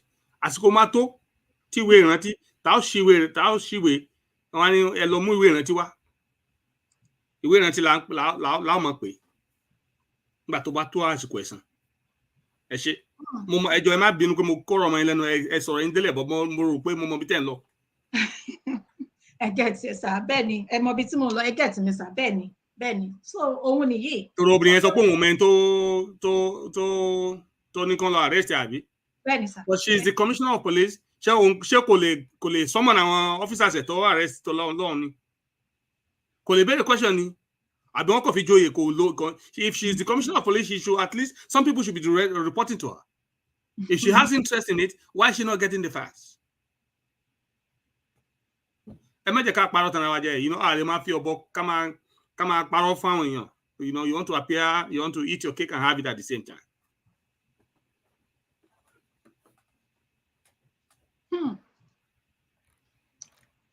Ẹ ṣé gidi gan ni sà. Sherry, wọ́n ní ó ń bọ̀, àwọn là ń dẹ́dẹ̀. Nǹkan tí ó ń ṣẹlẹ̀ láàrin Mùsùlùmí àti ti ẹ̀sìn ilẹ̀ Yorùbá yìí, wọ́n sì ń ta sí àwọn Kristẹni náà. Tó bá kúrò ní, wọ́n máa bẹ̀rẹ̀ pẹ̀lú, wọ́n tiẹ̀ ti ń bẹ̀rẹ̀ díẹ̀díẹ̀, wọ́n ti ń sọ òkú ọ̀rọ̀ díẹ̀díẹ̀ sí Kristẹni. Ìdí nìyí tó ṣe kan èmi àti ẹ̀yin, ẹ jẹ́ ká gbé ẹ̀sìn kúrò lẹ́gbẹ̀ẹ́. Yorùbá, ẹ gbàgbé pé ẹ̀sìn àbáláyé, ẹ̀sìn Yorùbá ni. Bí wọ́n ẹgbẹ́ àìtí. Mo kàn fẹ́ pàrọ̀ fáwọn èèyàn wá nílé. Ṣé rí the same old trick táwọn colonial masters lò. It's the same trick táwọn puppets wọn tó ń try to lò to continue to divide us so that we cannot have a common ground. Ọmọ Yorùbá, wọ́n mọ̀ pé tá a bá ti gbọ́ra wa yé, tá a bá ti dà wá lédèrú àti ṣe àṣeyọrí wa, ó dọ̀wọ́ Ọlọ́run, ó dẹ̀ dọ̀wọ́ wọn. Mo ṣe ń rọ̀ wá pé ẹ má jẹ́ ká fi tẹ̀sí sí. Ohun tó gbàgbọ́ yẹn, ìwọ ṣá gbàgbọ́. Ní tèmi gbàgbọ́, jẹ́ kí èmi náà ṣá gbàgbọ́. Ṣùgbọ́n tó pa wá pọ̀ gẹ́gẹ́ bí ọmọ tìyá, gẹ́gẹ́ bí ìran, ẹ sì jẹ́ ká mójútó, ká mú tẹ̀sí kó ń bẹ̀. Ẹ jẹ́ kó la kó lẹ́kọ̀ọ́, ẹ̀kọ́ ò kọlà. Tá bá gba orílẹ̀-èdè wa tí òfin wà to guarantee rights of everybody. Pé ṣé ẹ̀tọ́ ẹ ni gẹ́gẹ́ bí ọmọ orílẹ̀-èdè, ẹ̀tọ́ mi ni.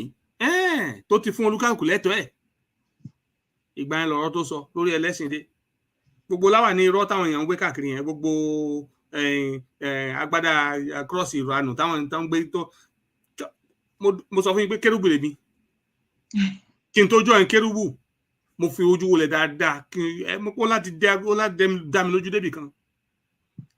Ẹ ò lè rí kán máa kan fìlà káwọn pásítọ̀ wa máa kan fìlà, àwọn kán máa wọ agbádá, kán máa pè wọn senior kíní kan, general kíní kan. No. Kérúbù tẹ́mi lọ yàtọ̀ gédégbé. CNS Missionary Church, ẹ náà lè lọ ṣe research. Go and look at it properly. Kò sí ẹnìkan tó ń gba ẹ́pìnì nínú church tèmi. Not even the pastor. Everybody works. So ẹnìkan ò lè wá máa fi àmúlùmálà máa fi tàn yẹn ní ibodì jẹ́. Ohun tó bá gbàgbọ́ ni kò gbàgbọ́. Ohun tí èmi bá gbàgbọ́ jẹ́ kí n gbàgbọ́. Ṣùgbọ́n when it comes to our common matters, let us talk ọmọ Yorùbá. Kí ni nǹkan tó pé wa? Ibo la ń lọ, kí lófin? Kí ni ẹ̀tọ́ tiẹ̀ gẹ́gẹ́ bí ọmọ Yorùbá lábẹ́ òfin? Kí ni ẹ̀tọ́ tèmi gẹ́gẹ́ bí ọmọ Yorùbá lábẹ́ òfin? Kí ni àwọn nǹkan tá a fẹ́ pè ní ìwà ọ̀daràn lórílẹ̀-èdè wa? Once we put those things in place, tó pé ọmọ Yorùbá náà ló máa jọ rò. Ó dìgbà yẹn náà kẹ́nìkan wá sọ pé torí mo fẹ́ bọ Ṣàngó níta bàbá mi pé mi ò tó bẹ́ẹ̀. Ṣé pé kò sọ̀rọ̀ mbẹ́? Torí nílùú yìí tí máa fẹ́ block street mi nísìnyí tí mo fẹ́ ṣe party fọ́mọ mi, tí máa ti lọ sí kíní lọ gba permit, tán ní ṣe mo fẹ́ lo sand tí mo ní yes pé ń pariwo síta, tàbí fún mi ní sand permit mi fúnra wọn náà tó kọ́lọ́pàá wá kó máa ṣọ́ wa ń bẹ̀, àbí bẹ́ẹ̀ kọ́? Tí máa sọ pé ọdún Ọya mo fẹ́ ṣe ẹnìkan fẹ́ dá mi lọ́wọ́ dúró ni. Èmi tí mo tún já tọ̀rin wá nìyẹn o, sórílẹ̀-èdè Amẹ́ríkà mi sì ọmọ ìlú yìí, ọmọ Yorùbá ni mí. Ká máa sọ pé ọmọ Yorùbá tó fẹ́ sin ẹ̀sìn tiẹ̀ nílùú, tó fẹ́ sọdún bàbá tiẹ̀, tàbọ̀dún ìyá tiẹ̀, tàbọ̀dún ẹbí tiẹ̀, tó fẹ́ rìnrìn tiẹ̀, tí ò pa ẹnìkan ní lára, tí ò sì tẹ ojú òfin mọ́lẹ̀. Ẹnìkan wa máa gbé tàbí a máa fa tẹ̀sí bí òrọ̀ kan wá sọ pé ò lè ṣe báyìí. Àbájọ pàdé wọn nílé ẹjọ́, afẹ́rẹ́ adájọ́ tó máa dáa. Gbogbo àwọn tó sì máa ń ṣẹ́wọ́ sí ọlọ́pàá, ẹ lọ bá ń gbé lágbájá. Ṣé pé ìwà ẹ̀ṣẹ̀ tó ń lọ tó Àwọn criminal behaviour tó ń lọ Nàìjíríà, that's the crime itself. Because ọ̀gá ọlọ́pàá gan-an depend lórí ẹ̀gúnjẹ tán fún wọn. Tó bá ti lọ rí gọ́vnà tàbí ó bá lọ rí ìmáàmù kan àbọ̀ lọ rí àfáà kan ni ẹni ẹgbà ẹ bá ń fún ní 1 million bẹ́ẹ̀ lágbájá wáńbì ọmọ lágbájá mo fẹ́ kọ́ lọ bá mi gbé. Tàbá dẹ̀ ti rí àwọn loudmouth kankan náà tán wà láàbúrò tó ń sponsor wàhálà ní Nàìjíríà tán bá ti pé àwọn kan tán bá ti lọ wọn máa fi ìyà jẹ aláìṣẹ̀. Gbogbo wọn nìdájọ́ ń bọ̀ lórí wọn kò ní pẹ́ kó di jìnnà onílárí Ọlọ́run mọ̀ ọ̀la.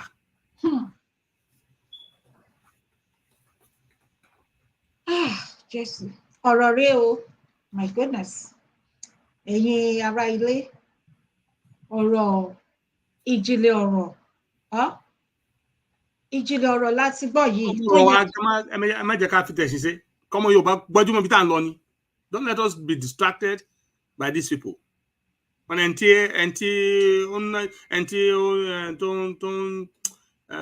í tún wáriwọ ọjà àbí ẹni tó ń nájà ni kì í wáriwọ ọjà bẹ́ẹ̀ kọ́. Nǹkan táwọn ṣe ẹni ká mójútó. Because àwọn eléyìí they want to use the same old tricks. They came and used the divide and rule. Gbogbo aláka ní history ìgbà tí school ṣì dá tán kọ́ wa wọn ẹ̀fẹ́ kan tí nìkan yọ history yẹn kúrò nínú nǹkan tán kọ́ àwọn ọmọ ní ìsìn. Because wọ́n wò pé àṣírí ó ń tú àṣírí so many things. No, the divide and rule. There's a topic in history when I was in secondary school. Africa, the scramble for and the partition of West African. When you talk about the African kingdoms, the Oyo Kingdom, the Kingdom Empire, you understand? Yeah. And then they talk about the scramble and the partition of West African states.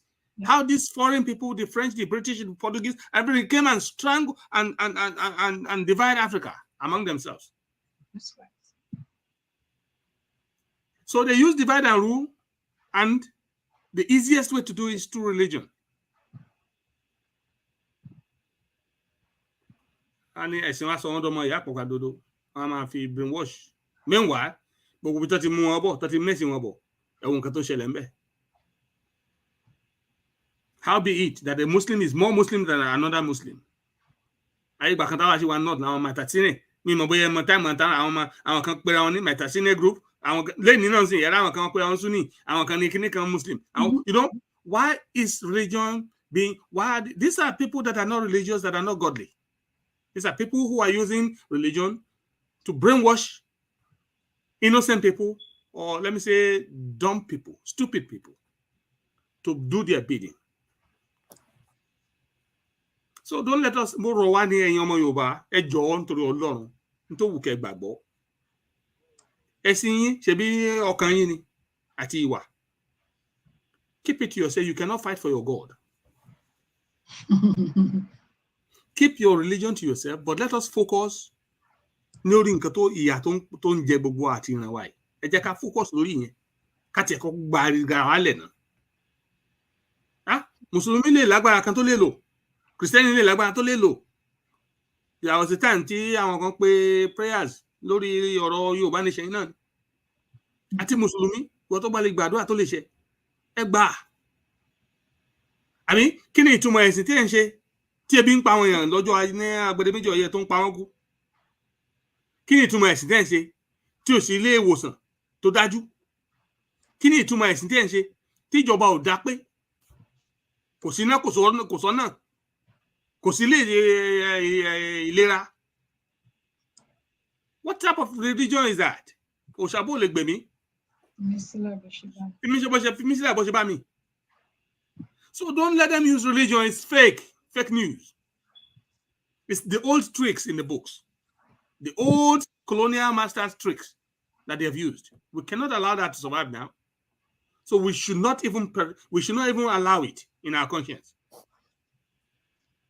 Àti fi hàn èmi náà ètí ṣe òdodo ètí mo ti mú dání mo ti mú. Eléyìí tá bá fi hàn ìwọ tó jẹ́ òdodo tó ti mú dání ṣùgbọ́n eléyìí tó pa á pọ̀ gẹ́gẹ́ bí ọmọ ọ̀nà kan náà ẹ jẹ́ ká gbọ́ yẹn náà. Ìyẹn lèmi rò pé ká mójútó pàtàkì bá ní ìfọ̀kànbalẹ̀ tó orílẹ̀-èdè wa dáa. Pàyínlá tó lè sin Ọlọ́run wa tínú rẹ̀ ó dùn pẹ̀lú ìfọ̀kànbalẹ̀ pẹ̀lú anú dídùn.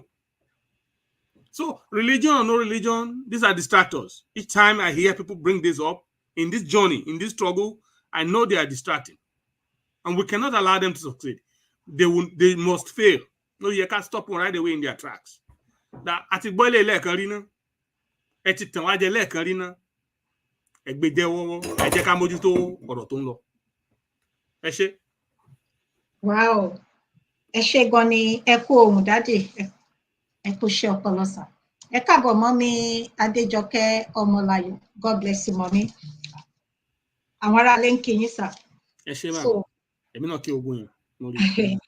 A máa tẹ̀síwájú gẹ́gẹ́ bí ẹ ṣe mọ̀ wípé ṣé mọ̀ pé mo sọ nǹkan kan ní síwájú sà tí mo ní a tún máa padà lọ sí ibẹ̀. Nítorí pé bí nǹkan tí ẹ ti sọ sà, ìyà ń jẹ àwọn ènìyàn. Mo mọ ẹnìkan orí ìrìn Facebook yìí náà láti pàdé. Àná alánà ìyàwó ẹ̀ lọ ṣe kíni, ó lọ bímọ nílé ìwòsàn. Ṣùgbọ́n ọ̀bẹ ni wọ́n fi gbé ọmọ jáde sà. Nítorí pé ọmọ yìí ó tóbi.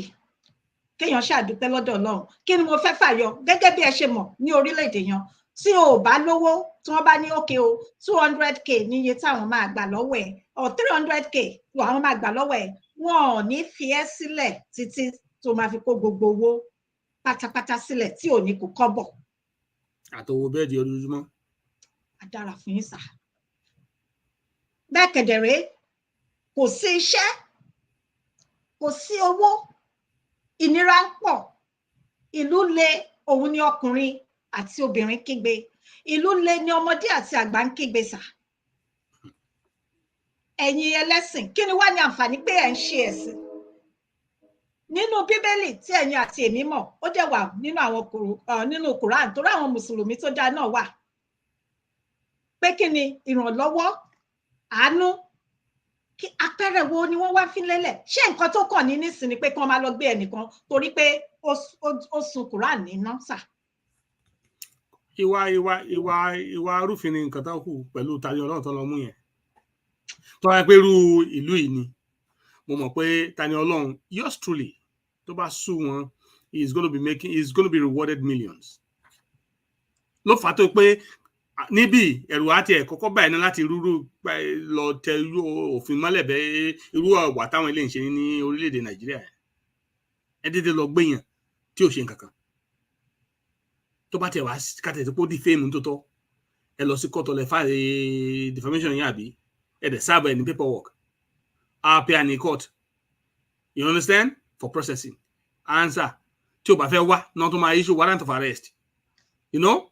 Lẹ́yìn ìgbà tó bá ti serve, wá ti proof pé okay, àti serve well, proof lélẹ̀ judge.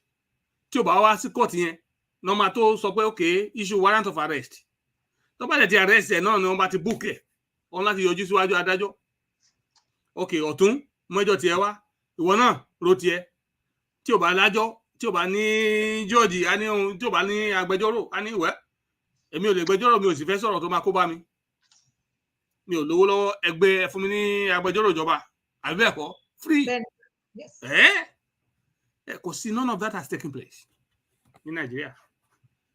None of that has taken place and people are just breaking the law whichever way they self-interpret whatever bá ṣe ro sí àwọn níta bá ṣe ń lu àṣegbè ni lórílẹ̀ Yorùbá àparò kan ò ní gajù kan lọ lágbára Ọlọ́run àṣegbè kan ò sì ní sí tí ò ní dé wájú ẹjọ́ bó ṣe wù kó ló ẹ tó bá ti tẹ̀ lófin your right should be respected. That's called a civilized nation, a law abiding this is law abiding citizens where you respect everybody's rights. He has the right to his own religion to do whatever he wants. On ló fowó ra ìwé tó rà ìbàjẹ́ Kùránì ìbàjẹ́ Bíbélì ìbàjẹ́ Odùfà tó bá wù kó dáná sun òun ló ya wèrè tó lọ ra tó fowó ara ẹ̀ tó lọ ra nǹkan tó sì bẹ́ná sí. Kò sí nǹkan tó yàtọ̀ láàrin ohun tó bẹ́ná sí Quran àtẹni tó bẹ́ná sí sìgá owó ara wọn náà fi jọ ra nǹkan rà àtẹni tó tan àbẹ́là ẹni tó lọ ra àbẹ́là tó ń tan tó bẹ́ná sí èbó owó rẹ̀ ló fi ra àbẹ́là tó rà kí ni nǹkan tó kàn kí ló wá kàn mí kí ló kàn yín àbí òfin wo ló wà Nàìjíríà pọ̀ ò lè sun Quran náà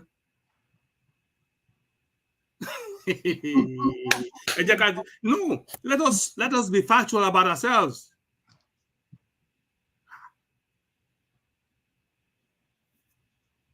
But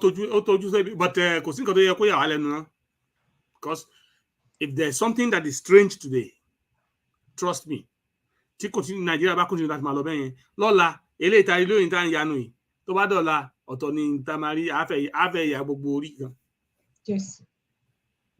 Yes. Ayé ìgbà kan náà ti ń jí 1,000 gbé ó dé gẹ̀rẹ̀gẹ̀rẹ̀ 1 jí millions ó gẹ̀rẹ̀gẹ̀rẹ̀ 1 jí billion nísìnyí. They're not even taking billions of naira, they're taking billions of dollars. It's what they're stealing. And with impunity. Carefree. Ṣùgbọ́n àwọn tán sọ àwọn olórí wa pé báyìí ní kẹ́ máa ṣe má worry.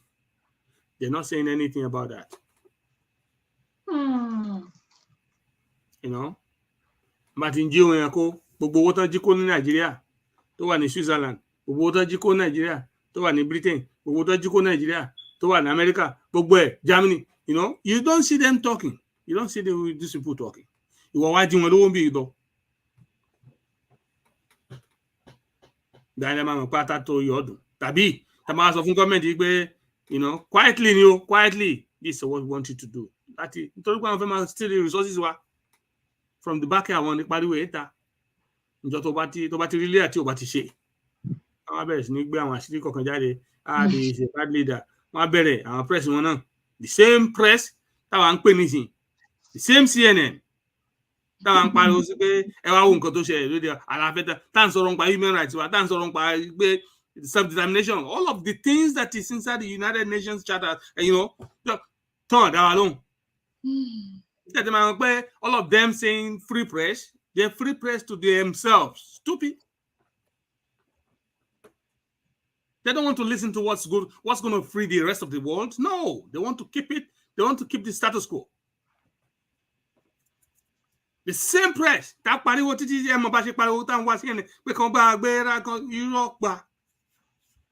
They will not come out because it's the same system they put in place. By CNN, country, so the negative part of the country, the terrible things about the government, and then be bringing the facts. That's the citizen first for their citizens to accept regime change if that's the policy they come up with, and then for the citizens of that country also to be angry at their government. Same way they dealt with Saddam Hussein, the same way they dealt with Muammar Gaddafi, the same way they dealt with everyone. Now they're dealing with the same way they're dealing with Russia.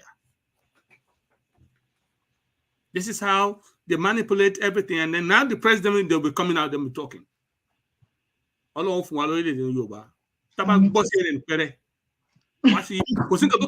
they have nothing to do with us. They're not interested in our cause.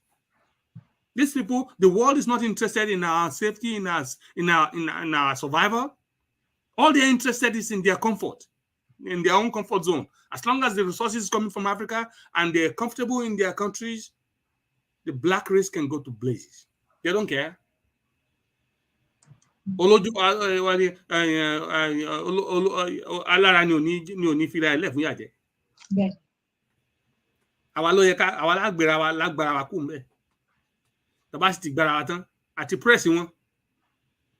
us treat them as we would treat any normal with, you know.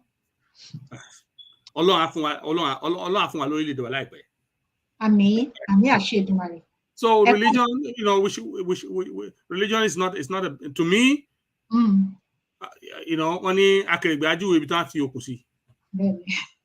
Ẹ jẹ́ ká lókun wa lọ́wọ́ ná.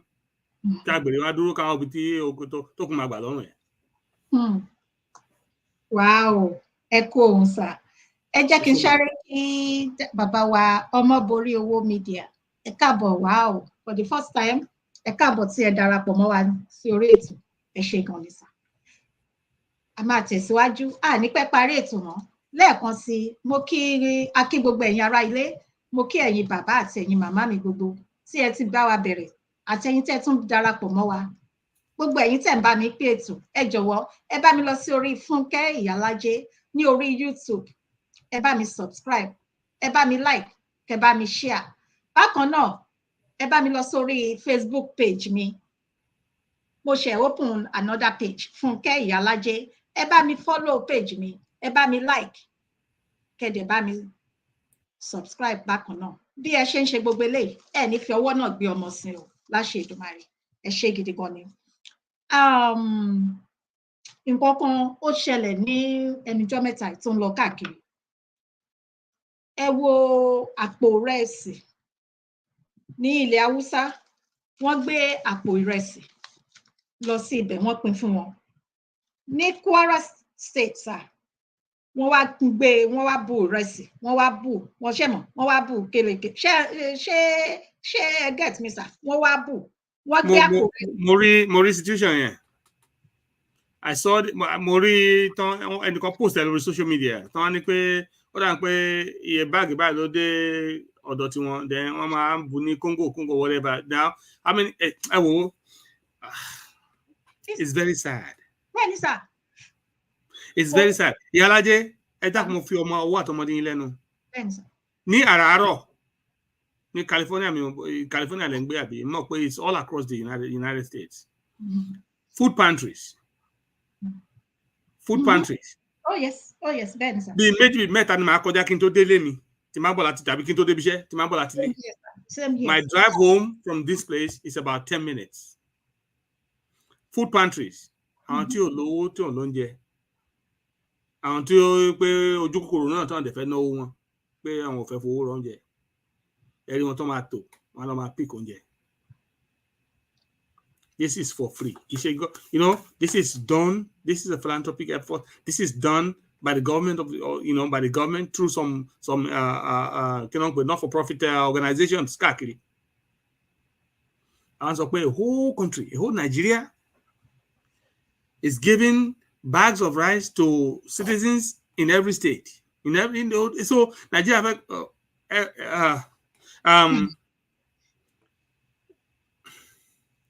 I don't know what to say. It's a very sad situation. It's something that people should cry about.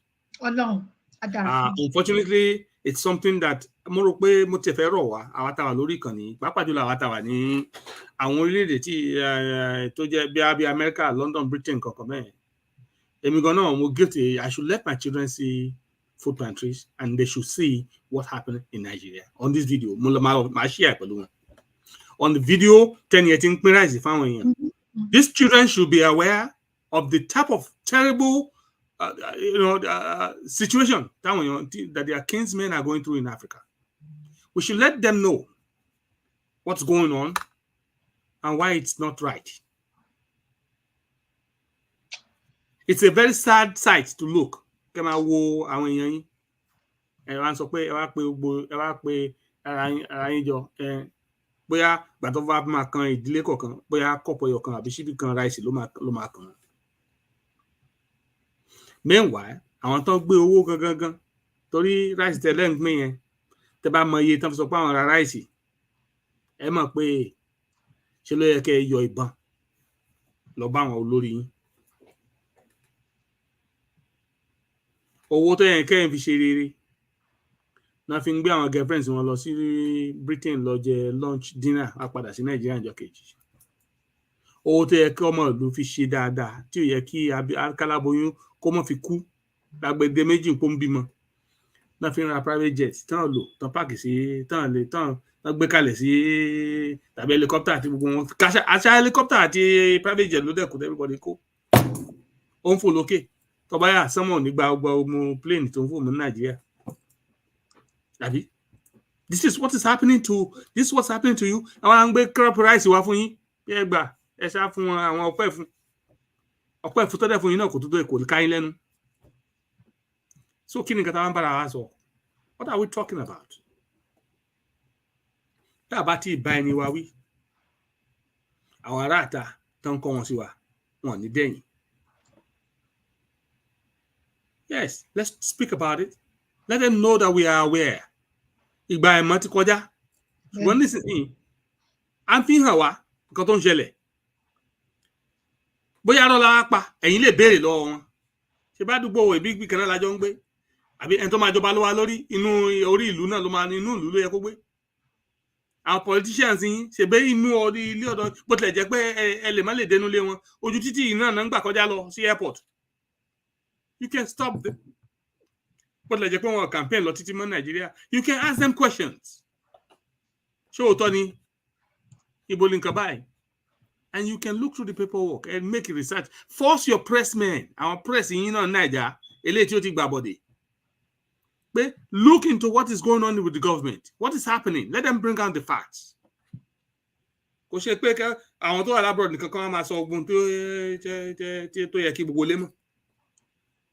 You are entitled to those rights. It is your right to know.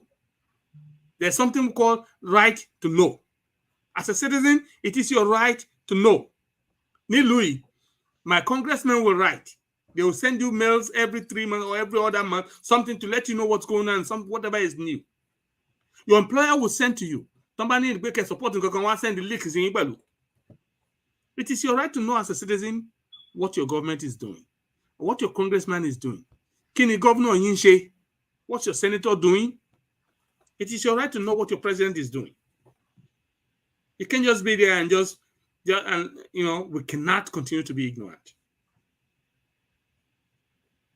It's sad. Also, I don't know.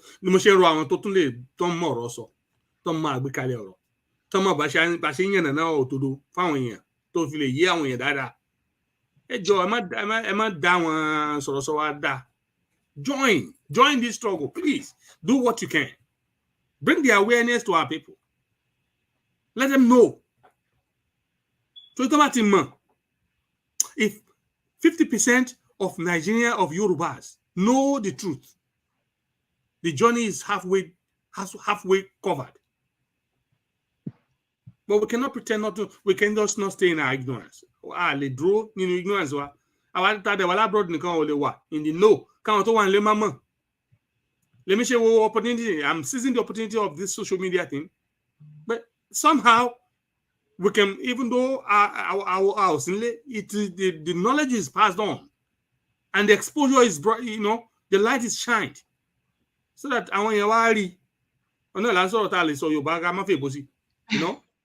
it's a very sad situation.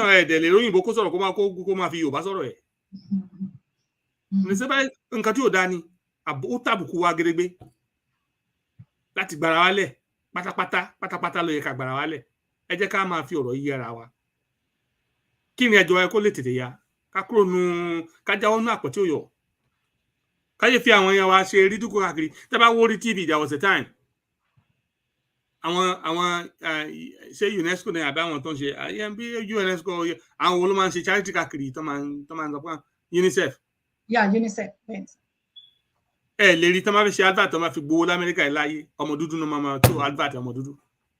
So àwa dúdú yẹn ni àwọn ọmọ wa dẹ̀kan náà yá bẹ̀rù ní gbogbo ayé. Wọ́n máa fi ọmọ dúdú, wọ́n máa show ọmọ dúdú in a terrible, very terrible situation. Meanwhile, underneath, they're teaching your children that everything black is not good. They are wretched people. They're not good people. It's a terrible continent. This is what they're telling you. This is what they're teaching our kids. They're growing up to see all these things, and then we'll be paying money into them. Oh, UNICEF, I want to try on your to share polio and supporting them. Meanwhile, what are they advertising? They're showing terrible images of Africans, of African children. African children nìkan ni Ọlọ́run wọn ṣe ṣàlàyé nǹkan tó ṣẹlẹ̀ tó máa African ṣe rí bẹ́ẹ̀. They won't tell you why is the African child like that. I'm an African boy. I am an African man. Healthy as I can be. Very competitive in whatever it is that I put my hands in. But what is the policies you and your government have put in place to destroy my own homeland? They won't say any of that. And now you want to dip your hands in your filthy hand in my pocket to support your cause and using my own relatives, a terrible image of my own people, to convince the world to bring money. And the money that's not going to you, but to feed your own fat cows here. You know, it's a very sad thing, but we have to continue to educate ourselves. We need to break away from all this nonsense. Africa can self-survive. Yorubas can be free. I'm free completely from the world. Ẹ̀yin ni kẹ́ jẹ́ ká gbára wálẹ̀, ẹ jọ̀ọ́, mo rọ̀ wá ni. Ẹ jẹ́ ká gbọ́ bí àwọn bàbá yìí ṣe ń pariwo. Ẹ sì jẹ́ ká tọ̀ ọ̀nà tí wọ́n ń là fún wa. Ẹ ṣé. Wow. Ẹ ṣé gidi gan ni. Ẹ kú ohun, ẹ kú àtàárọ̀ sà. Mọ́mí Esther Adépọ̀jù. Wọ́n ní comments wọn ni they know but they cannot talk. If they do, wọ́n gbé owó fún wọn kí wọ́n máa sọ̀rọ̀ or they kill them. Mo fẹ́ bẹ̀rẹ̀ lọ́wọ́ wọn ni. Ìbéèrè mi, mo rí comment mama. Ẹ ṣé gan. You have observed right. Comment they're making is actually right. Ṣùgbọ́n ṣé wọn ò ní kú? Ṣé wọn ò ní kú mọ́?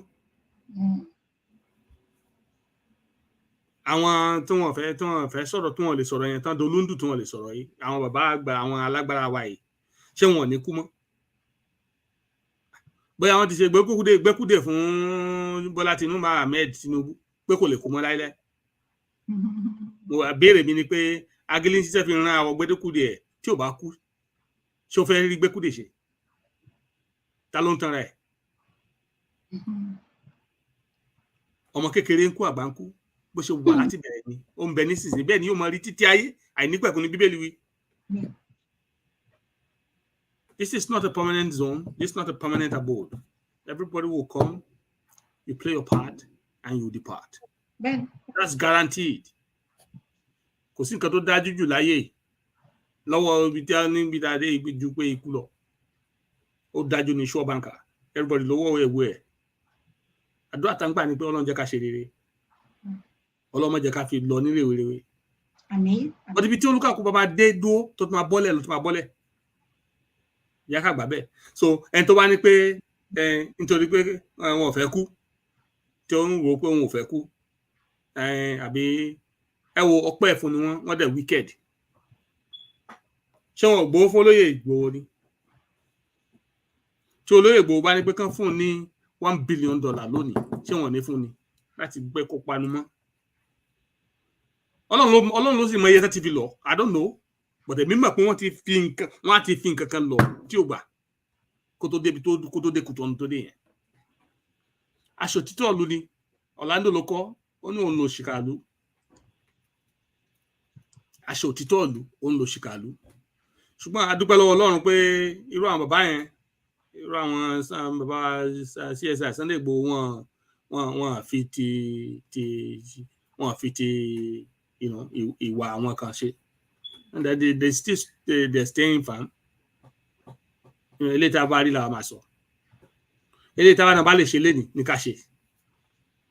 Ṣàrà àwọn èèyàn tó máa dàbí Júdásì tá a gbowó, of course. Ṣàrà àwọn èèyàn tó yìí lóòótọ́, a máa bára wa sọ báyìí náà ni.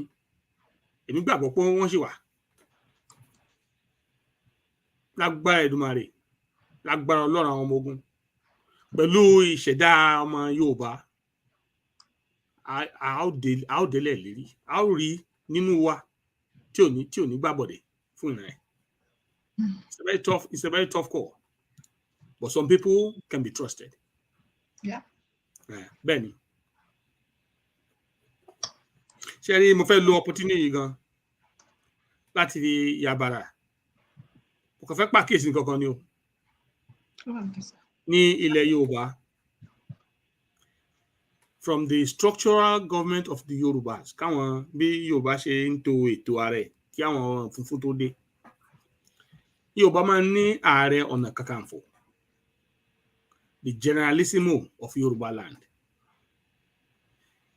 Ìbéèrè mi kan lélẹ̀ torí mo mọ̀ pé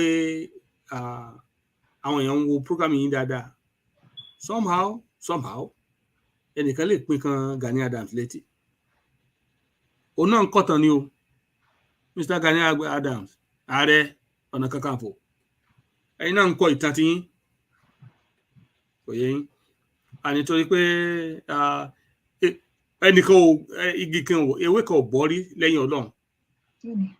That's a certainty. Kò sẹ́ni tó jẹ oyè kan rí tí ṣe pé kò ṣe pé Ọlọ́run mọ̀ sí. So ọ̀wọ̀ tèmi fi wọ̀ yín tí mo fi wọ oyè yín nù. Ọmọ Ìgbàjọ ni èmi. Ìgbàjọ Ìlóró. Bàbá wa Fámọdún tó wàjà ọmọ good thing ọmọ bàbá yẹn ló tún wá jọba ní Ìgbàjọ lónìí. Fámọdún ó ní ọba tó gbé ẹ bá mọ̀ pé Ààrẹ Ọ̀nà Kakanfò ààrẹ tó kú nígbà Kírìjí Ìgbàjọ ló kú sí. Ìgbàjọ ìlú Ìgbàjọ ló kú sí. So aṣọ ogun ẹ̀yẹn ìgbà tí Akíntọ́lá ọmọ Ìgbàjọ ló fẹ́. Màmá nílé kí ni dáàdì máa ń pè kí ni kọ̀sílẹ̀ wọn very close to my father's house. Ilé Akíntọ́lá àti ilé dáàdì mi yọ fẹ̀yìntì àwọn báyìí ni. Ilé Akíntọ́lá àti Ìgbàjọ is kò sí is one fence between us. Interesting. Ìyàwó Akíntọ́lá ọmọ Ìgbàjọ ni. So ìgbà tí Akíntọ́lá jẹ́ Ààrẹ Ọ̀nà Kakanfò kábíyèsí ọwọ́ Ìgbàjọ elétọ́ ni pé wọ́n máa ń gbé aṣọ sí pé wọ́n ń kọ́ museum kankan oríṣiríṣi yẹn. He decided to relinquish the regalia, original regalia of the Ààrẹ Ọ̀nà Kakanfò to Chief SLM Akíntọ́lá. Kẹ́lẹ̀ mọ̀ pé àwọn Ààrẹ Ọ̀nà Kakanfò náà ní wọ́n fara pẹ́ Ìgbàjọ díẹ̀, wọ́n ní ìtàn tó tan mọ́ Ìgbàjọ díẹ̀. So Chief Gani Adams is the current Ààrẹ Ọ̀nà Kakanfò. Ẹ̀yin náà ń kọ ìtàn lọ́jọ́ tòní. Ìbéèrè mi wá ni pé ipa wo lẹ́yìn tí ẹ wá ń kó fún òmìnira? Ṣé kórì ká máa wò lọ bẹ́ẹ̀? Ká máa ṣe fáìmà láfẹ́? Èmi ò rí yín fi hàn. I'm just asking you questions. Do you just want to watch and then make off this process to your own advantage and to your own satisfaction? Or are you really interested in the freedom of the Yorubas, of the Yoruba nation, not just the Yorubas alone? Are you really interested in the freedom of the Yoruba nation? If so, what has been your steps in realizing that? A ò lè máa parọ́ tán ara wa jẹ o. A ò lè máa pa irọ́ tán ara wa jẹ. Tí Sunday bá tiẹ̀ ṣe èèyàn tó bá ṣẹ̀. Ṣé rí gbàtán ti lé dé Kútọ̀nù tẹ́ rí pa. Mi sọ pé ààrẹ ẹjọ́ ẹ má bínú tán mi ìyẹn kọ́ ni mo sọ Ààrẹ Ọ̀nà Kakanfò. Gbà tí ìjọba Nàìjíríà ti lé dé Kútọ̀nù tán rí pa. Ṣé bí ẹ ti jáde bìkan ẹ ti ta ọ̀mì nìyẹn? Ó yẹ ká fi ìyẹn ti kọjá. Kí ni nǹkan tí Yorùbá ń ṣe láti save ọmọ Yorùbá? Pé ibi tá à ń lọ yìí ọ̀dà ẹ jẹ́ ká jọ forí lórí ńgbà yìí ibi tá a dé yìí adóríta mẹ́ta ẹ jẹ́ ká fi ikùn lukùn ibi tá à ń lọ yìí. Torí tẹ bá rò pé báyìí ni ó máa lọ títí kò lè lọ bẹ́ẹ̀ títí irọ́ lẹ pa. Kò ní lọ bẹ́ẹ̀ títí. So it is going to be easier when you can collaborate and show your leadership through collaboration with other forces to make sure pé ilẹ̀ Yorùbá ó gba òmìnira. Aláìgba òmìnira Yorùbá kò lè dẹrùn fún gbogbo ẹ̀yin tẹ́jọ́ lórí o, kò lè dẹrùn, kò ń ṣe àṣìṣe ọ̀rọ̀. Mo rọ̀ yín ni question mi sí Ààrẹ Ọ̀nà Kakanfò lọ́jọ́ tòní. What is your contribution to this process? What is your activity? Because nobody is seeing you. I mean, covert operations. Yes, we understand could be happening. What are the things we can see? What have you done to assure the Yorubas? Yes, and to make the message known to the world and to the leadership in Nigeria, especially now. Ọmọ Yorùbá ni ààrẹ Nàìjíríà. Kí ni nǹkan tẹ́ ń ṣe? Abẹ́kẹ̀fẹ́ máa wo ni. Ẹ ṣé. Wow. Ẹ kú ohun sà, ẹ kú iṣẹ́ takuntakun. Ẹ ṣé gan ni sà. Ní pẹ́ parí ètò mọ́. Ẹni tó bá fẹ́ pè wọlé láti bá wa dá sí ẹ ní àǹfààní. Nítorí ní orí ìkànnì yìí bí mo ṣe ń sọ, gbogbo wa la ní ẹ̀tọ́ àti àǹfààní láti sọ̀rọ̀ sókè. Ojú tẹ̀mí máa fi rí, ó máa yàtọ̀ sí ojú tí dádì mi Abiodun Òjó máa fi rí. ó yàtọ̀ sí ojú tẹ̀yin tẹ̀ ń gbọ́ wa tẹ̀ ń wò wá tẹ̀ máa fi rí ṣùgbọ́n gbogbo ẹ̀ ju gbogbo ẹ̀ lọ ìran mi èyí tí ń ṣe ìran Yorùbá òun ló ṣe kókó tó ṣe pàtàkì fún ìdí eléyìí èmi ò gbọ́dọ̀ mú ara wa lọ́tà àdẹ gbọ́dọ̀ ní ìkùnsínú sí ara wa a máa gbára wa bí a bá ṣe rí ni bí orin orílẹ̀-èdè Yorùbá ṣe sọ pé ìṣọ̀kan àti ìfẹ́ òun ni ká máa lépa bẹ́ẹ̀ ni àwọn gómìnà ilẹ̀ Yorùbá sà àwọn gómìnà ilẹ̀ Yorùbá tí ẹ bá wò nígbà kan rí bóyá ní ọ̀sẹ̀ méjì àbí mẹ́ta sẹ́yìn sà a sọ nípa Odua investment mi ò mọ̀ bóyá rántí sà mo mọ̀ pé rántí dáadáa sà tẹ bá wò ilé tí wọ́n ń kọ́ àwọn ilé 500 million fún àwọn olówó nìkan ni wọ́n ń kọ́ àwọn ilé yẹn sí.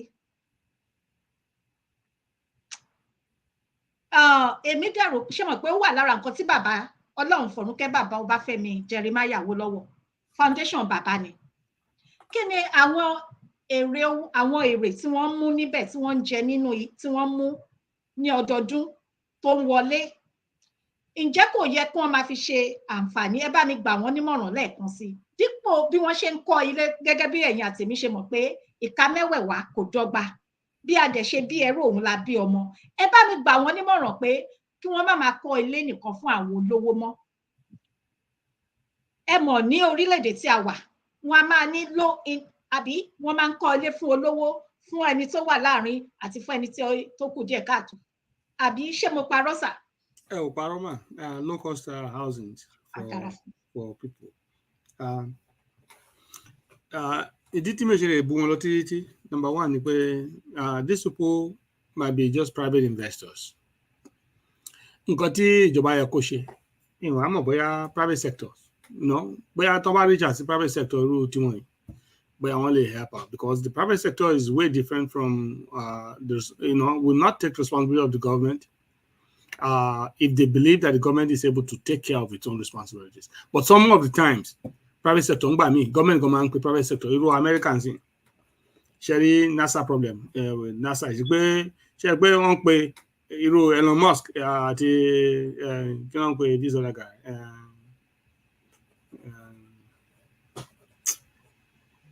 Elon Musk you're a billionaire you're just this meta can it kò ṣe Mark the Elon Musk and then the first Richard not one first okay, but they reach out to the private sector sometimes for help. But when government reach out to private sector, mostly government not sponsor for new tax breaks. So all do investment, even as though it's a private sector business, they can also have I believe they can have low-cost houses incorporated into their thing. How come they're just interested in the billions? They also want to create. It's a class thing. Our politicians want to create a class. They're trying to distinguish creating class and break up people, by using class. Yes. Okay. And then, unfortunately, they pushing the media so that people will only feel belong. You only feel belong when you are in that class. Not realizing we are all citizens. There's nothing greater than being a citizen. Yes, you can be a rich citizen, but we're all citizens. That's the first thing. So, more I want to wani Odua.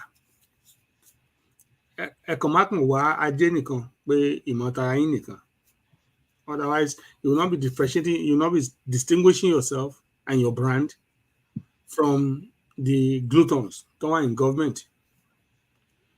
Because some people in government really are not terrible. They probably have conscience. Some of them might not be too happy with the way and may have bright ideas, but bí àwọn bíi mẹ́wàá tí wọ́n fẹ́ gbọ́ tiẹ̀. This is where the private sector can kick in. Even though you're interested in making profit for your board of directors and your investors. I mean, people that are invested, and those that, your board of directors and people that are invested in your company. And actually, you can have low cost housing programs that you're not going to run at a loss. You never run at a loss for that. Cut to be affordable houses for the majority of the working force in Nigeria, because your wealth also depends on them. So bóyá àwọn tó wà ní planning committees they should take a look at this and see how they can be helpful. I like the idea pé wọ́n inculcate gardening into the houses that they build, which is more Yoruba. Mm-hmm. Yoruba. It's more Yoruba. Anything Yoruba is very interesting. Wọ́n kọ́ àwọn ilé yẹn, wọ́n dẹ̀ ń yọ ọgbà nǹkan ọ̀gbìn. It's a good thing. But they should make it have a little face for the masses so that people can afford it. Ọlọ́run á fún wọn bó ṣe ń rò. Ọlọ́run á fún wọn ṣe, Ọlọ́run á kọ́ wọn láti rìn. Ṣùgbọ́n low cost houses for the people is government responsibility. Let me put it that way. Ìjọba tí ò bá wúlò, kàtẹ́mi dé lu àwọn ọ̀rẹ́ mi ilé tán ń gbé.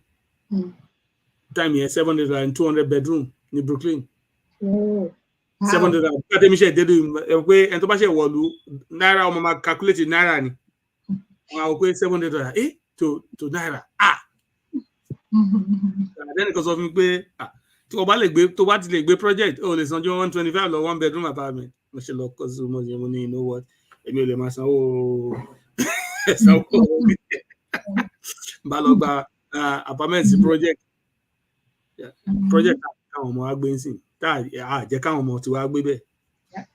Meanwhile, our forí to save, be able to save money, we live in there. But like I said, irú project yẹn sìn, the government of America established it to ensure people with low income can afford living space that's decent and affordable. Do our investment. And you know the shit. You can help out in this way. Where the government has failed, the public sector can step in. Because ìrọ̀rùn ẹyẹ àbí ìrọ̀rùn igi, òun náà ni ìrọ̀rùn ẹyẹ o. Àwọn èèyàn náà máa jẹ́ kí ajé yín kó bu igbá yín jẹ. So mo rọ̀ yín, ẹ jọ̀ọ́, ẹ rò láàrin ara yín, òṣàkè àfúnyín rò àfúnyín ṣe. Ẹ kúṣẹ́ sà, ẹ ṣé gidi gan ni. A ní pẹ́ mú ètò wá sí òpin mọ́. Inú mi dùn, ẹ sọ. Ọ̀pọ̀lọpọ̀ nínú àwọn tó wà ní ìjọba tí wọ́n jẹ́ ọmọ Yorùbá, wọ́n ní ẹ̀rí ọkàn, kì í ṣe gbogbo wọn náà ni wọ́n ya ọ̀dájú.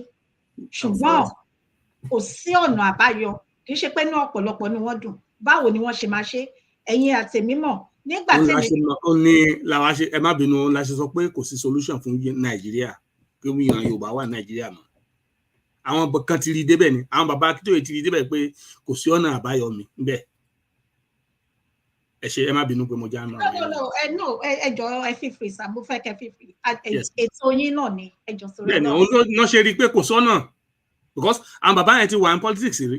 Wọ́n ti rí gbogbo ohun tí he sees everything inside there and everything. Olóyè Sunday Igboho ó ti bá wọn rìn dáadáa rí.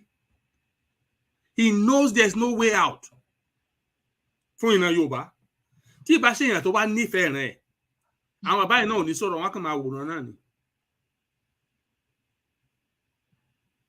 Ṣé gbọ́? So ló fi jẹ́ pé kò sí ọ̀nà àbáyọ fún ìran Yorùbá láti survive ju pé ká kúrò nínú Nàìjíríà ká wá tún ìlú wa tò.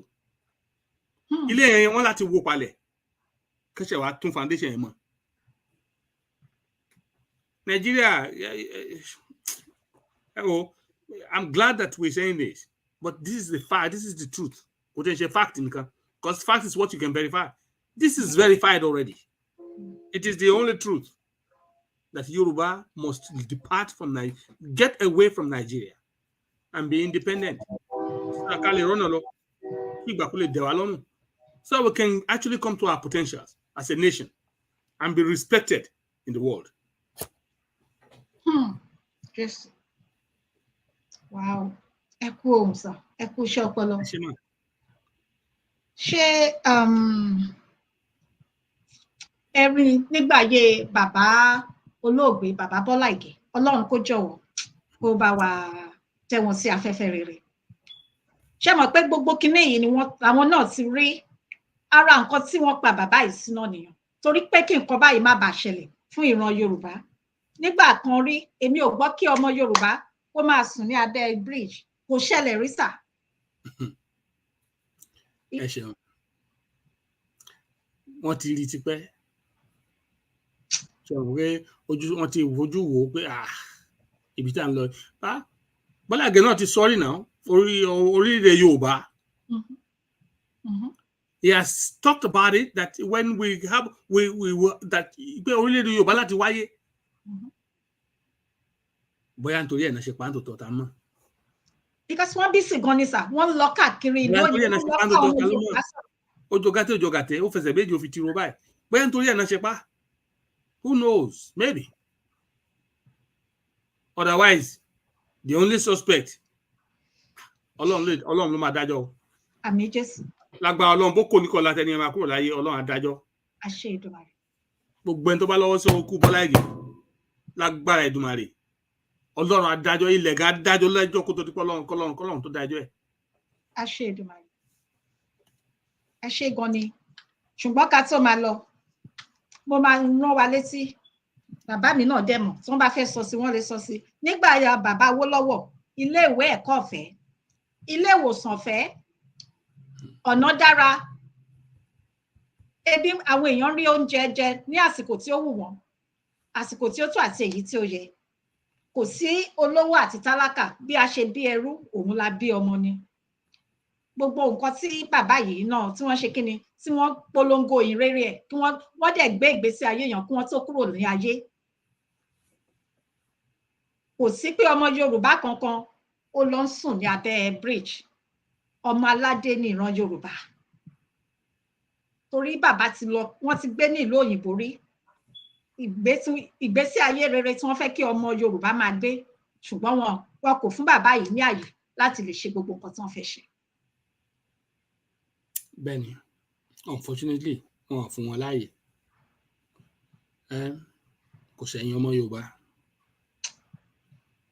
Bóyá kó lè fi bóyá irú àkókò yìí náà kí gbogbo ilé kó lè hàn sọmọ Yorùbá ìwà ọ̀dàlẹ̀ tàti hù sí àwọn bàbá yẹn. Ètò ẹ gbàrà yín náà ni ìṣàn pé ọ̀rọ̀ tó sọ gbẹ̀yìn tó sọ náà ni pé tó bá yá ẹ gbàrà yín lẹ̀. Bẹ́ẹ̀ni, yes, bẹ́ẹ̀. Yeah, unfortunately àwọn kọ̀ọ̀kan ṣe rí tọ́lọ́run bá dá àwọn èèyàn kò fún gbogbo wa ní làákàyè kan náà, kò fún wa ní ẹ̀bùn kan náà, ìrònú gbogbo wa kò jinlẹ̀ bákan náà. Bẹ́ẹ̀ni, yes, bẹ́ẹ̀ni. Àwọn bàbá yẹn wọ́n rí bó ṣe rí. Unfortunately àwọn òyìnbó ṣe hàn pé ẹni tá à ń ṣọ́ ó easy láti mú ju ẹni tá à ń ṣọ́ gbogbo ọ̀nà lẹ́fi lè. Àwọn òyìnbó yẹn tán wá látọ̀ ibi tán wá wọ́n ti wo pé wọ́n dẹ̀ rí ipa wo náà ṣe lè máa kó wa lómi ọbẹ̀. Wọ́n lọ ń dá Commonwealth ìranù kalẹ̀.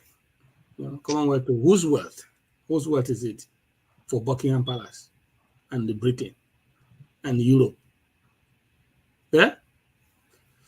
Gbogbo ẹ ṣì máa fọ́ká tó bá yá. But gbogbo àwọn pípù yìí àtàwọn èèyàn wa kọ̀ọ̀kan tí wọn ò ní àròjinlẹ̀ dáadáa náà fà á tí kò jẹ́ káwọn báyà gbé ẹrù wọn lórí tán. Ṣùgbọ́n gbogbo ohun tí wọ́n ṣe òun la rí kà lónìí. Mo sọ pé ẹ̀yin tẹ́ wà náà níjọba aṣọ tí yín lọ́la o. Èmi mọ̀ pé kò sẹ́ni tó máa sọ̀rọ̀ Awólọ́wọ̀. Everybody wants to be associated with Awólọ́wọ̀ now. Gbogbo ọmọ tí bàbá yẹn bá rí àtàwọn ọmọ nísìnyí, they are proud to say I am an Awólọ́wọ̀. I hope so. I hope that they are very proud of their father.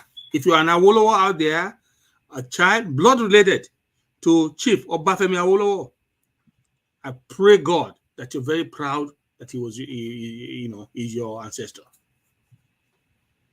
Bẹ́ẹ̀ lára àwọn kan tí wọ́n lè fọwọ́jú ilé bàbá wọn mọ́. So ẹ̀yin tẹ́ wà nípò lónìí àti ẹ̀yin tẹ́ wà nípò tẹ́ joyè lónìí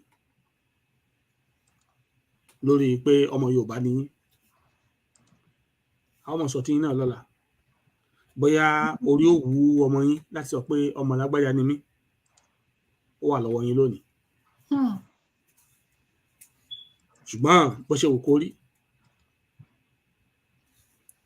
Ọlọ́run ṣe tí ó ṣe lórí ọ̀rọ̀ Yorùbá ó lè gba àkókò ó lè gba àsìkò ṣùgbọ́n pé kò ní í ṣe nǹkan tí ó ṣe yẹn kò sẹ́ni tó lè yẹ Ọlọ́run lọ́wọ́ wò èmi sì gbàgbọ́ pé òmìnira Yorùbá ó tọkàn Ọlọ́run wá ni bí ò bá rí bẹ́ẹ̀ kò yẹ kí struggle yìí ṣe continue di àkókò yìí ṣe lè imagine, can anybody just imagine ká ní pé ìgbà tán fẹ́ pa olóyè ìgbà yẹn olóyè Sunday Igboho kan ti rí ọ̀tá rẹ̀ pa àwọn Yorùbá níṣà ti di ohun ìgbàgbé náà ṣe mọ̀ bẹ́ẹ̀ mo gbàgbọ́ bẹ́ẹ̀ ni ká ti irú ìyẹn gan náà ó lè fa ìrẹ̀wẹ̀sì bá ọ̀tá àwọn ọ̀tá wa bàbá Professor Akitoye so táwọn gan náà ti ẹ káàbọ̀ sórí ètò sá Ọlọ́run tí ò jẹ́ kí wọ́n rí pa yes sir wọ́n fẹsẹ̀ múlẹ̀ pé ìrìn àjò gbẹgbẹ ni. Okay sir ṣe sá. Dr. Mike mo kí yín agbóhùn yín o ẹ ṣeun sá ẹ káàbọ̀ sórí ètò ẹ ṣeun ẹ kú àdúrótì thank you so much. Thank you sir.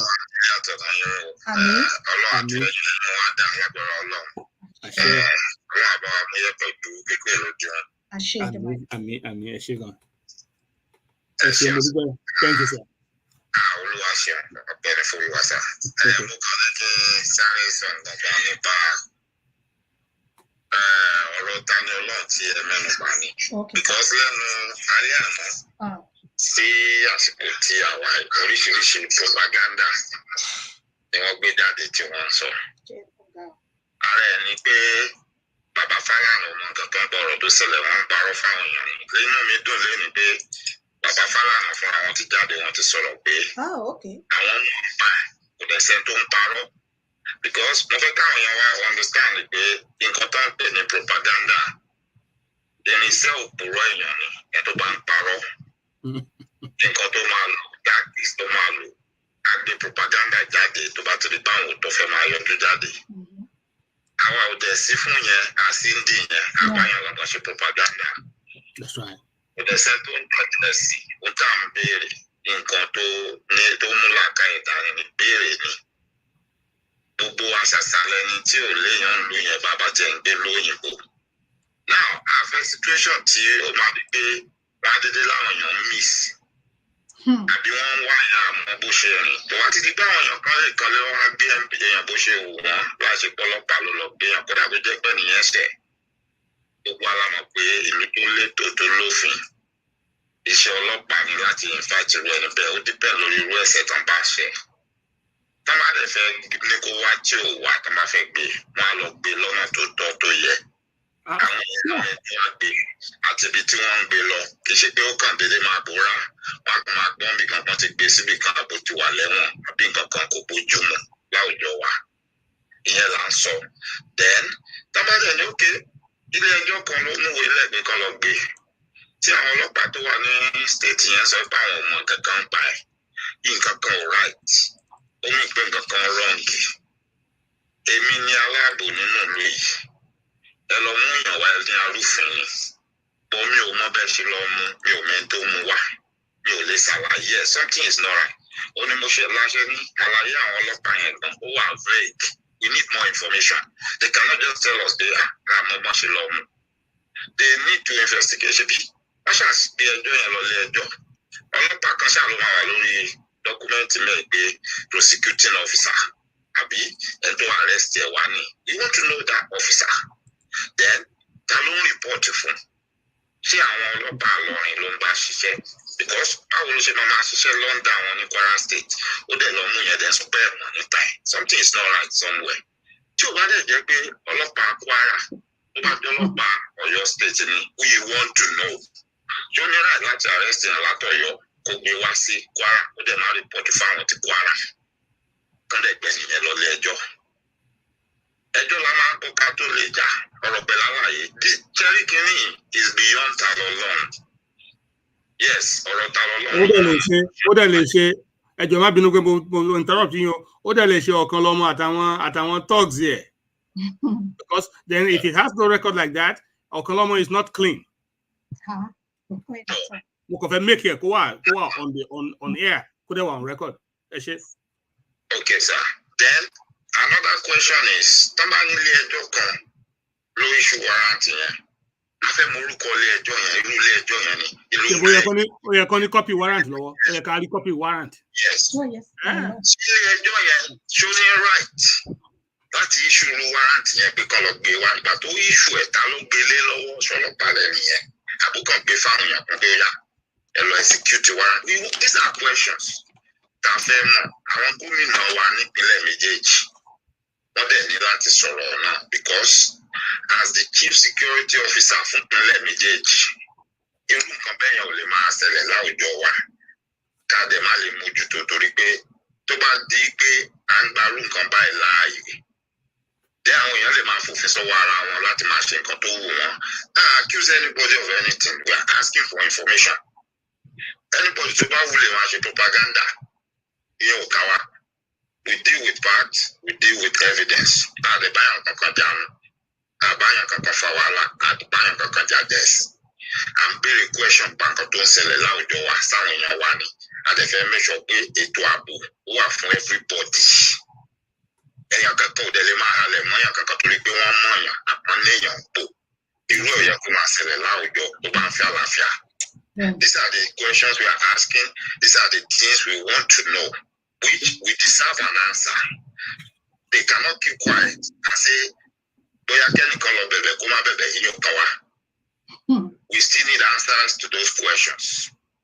We need answers because otherwise, Eto Ban Shiru Eto Muje could not stop until to Ban Mike, Labe Ofin, Obani lawyer, Ko Lagbejoro, Ko Ni Adajo, Ko Ni Bube, the Bashim, Kotu Bufin.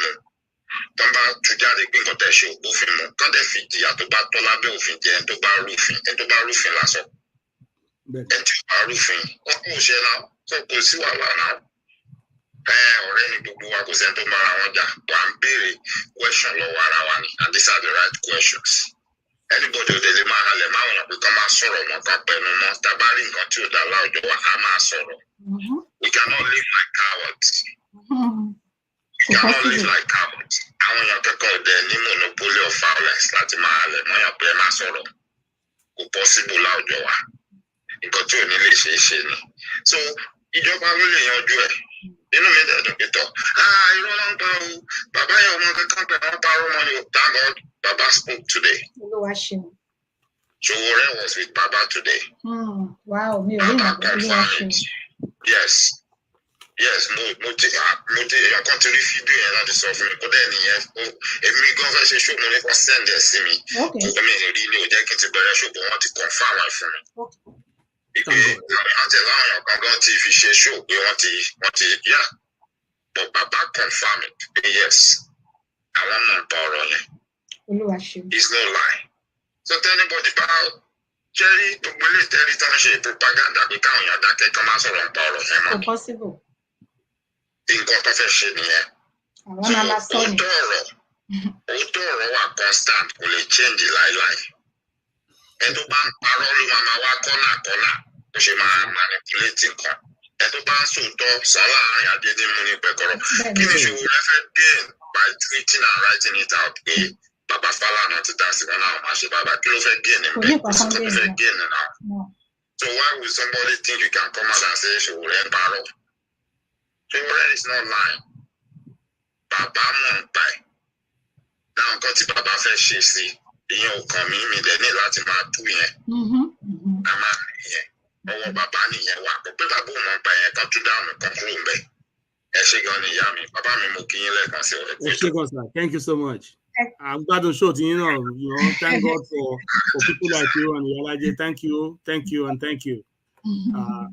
Ọlọ́run àti bọ̀ máa fún iṣẹ́ o ọgbọ́n àti ìmọ̀ àtagbára àti ààyè láti máa fi ṣe Èdùmàrè ò ní fi wọ́n yín. Àṣẹ Èdùmàrè. Àṣẹ Èdùmàrè. Ẹ ṣé sir. Thank you sir. Ẹ ṣé yàrá yẹn. Ẹ ṣé Dr. Michaela. Ẹ ṣé sir. Ẹ bá mi kí mọ́mí àti àwọn ọmọ mi sir. Wọ́n máa gbọ́ ma. All right. Daddy, so àwa gan wà ní pẹ́ parí ètò yìí mọ́. Ẹ̀yin náà mọ̀ gẹ́gẹ́ bí ìṣe wa ní ọjọ́ àlàmísì èyí tí í ṣe ọjọ́ Thursday ní èdè Gẹ̀ẹ́sì. Daddy mi ẹni ọ̀wọ̀, ẹni iyì, ẹni ẹ̀yẹ, ẹni àpọ́nlé tí wọn ò ní mọ̀ korò títí wọ́n máa fi jáde láyé, wọ́n máa ń darapọ̀ mọ́ wa. Tábádẹ̀ ti ní àlejò báyìí, ó máa ń pẹ́ wa díẹ̀ nítorí pé ẹ̀yin náà rí pé àwọn gan ìjìnlẹ̀ Ọlọ́run ó fi mí sí àárín àwọn kan ó dìdì.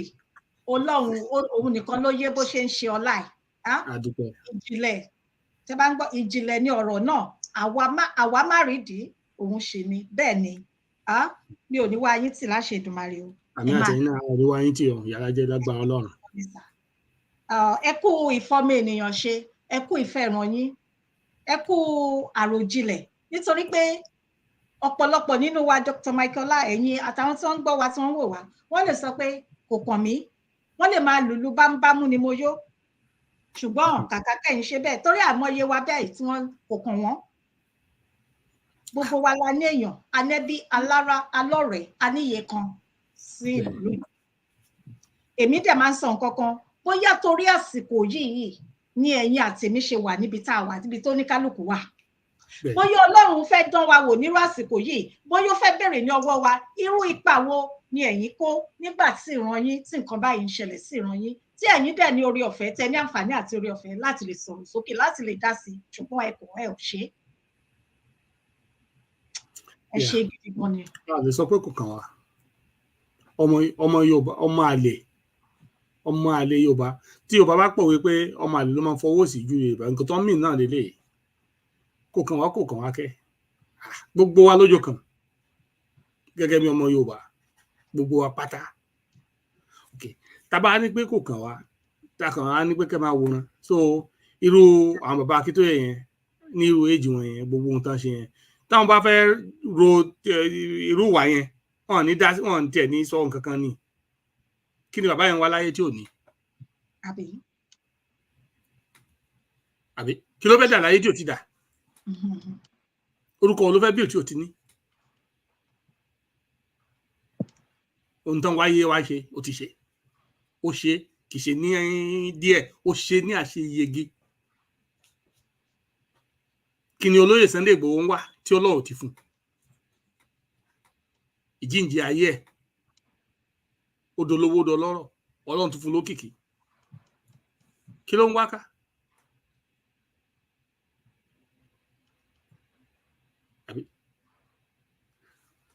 kan wá ṣerú nǹkan tá a ṣe yẹn fún who is me who are you irun tán as a citizen kí ìjọba the government is supposed to protect citizens. The military is built for external aggression. Co-military lost in a citizen to attack a citizen. That's to threaten everybody else. In Katumo, government Buhari threaten all Nigerians. That your citizen doesn't mean nothing to him. Your citizenship is garbage. So that's why, sir. Sir. Falani only na Nigerian government they talk with that. My people were useless. My people were senseless. My people were indecent. Ordinary pay àwọn Buhari ṣe why against the why in by note. Now look at the wisdom there. Ó tiẹ̀ tó wá kún level pé wọ́n tiẹ̀ ṣe war against indiscipline. Ìyẹn ló ní Fẹlá ń pariwo sí. Now this one you bring in military to attack a citizen. What are you telling the other citizens? That you're useless. You don't count. Come on. Àwa ní kò kàn wá. I tó go pé kò kàn òun. Tó bá di ọ̀la. Tó gbé bulldozer wá tẹ́ni tí neighbor mi náà tó kún náà ti jẹ́ councillor tó dédé gbé bulldozer wá bulldoze ilé mi dànù kí ni mo fẹ́ ṣe? You know? Bó ṣe ń lọ nìyẹn náà. all because you're serving, and unfortunately, they are ignorantly serving their colonial masters. The masters that have want to create the avenue here, what they were joking see Buckingham Palace, what joking see White House, what joking see government house, one go change, go cut the kale, let come on, go some go share one. We cannot say we're not involved. We cannot keep quiet. Unfortunately, I'm the type of person, as a matter of fact, you know, Chairman, but Chairman, believe I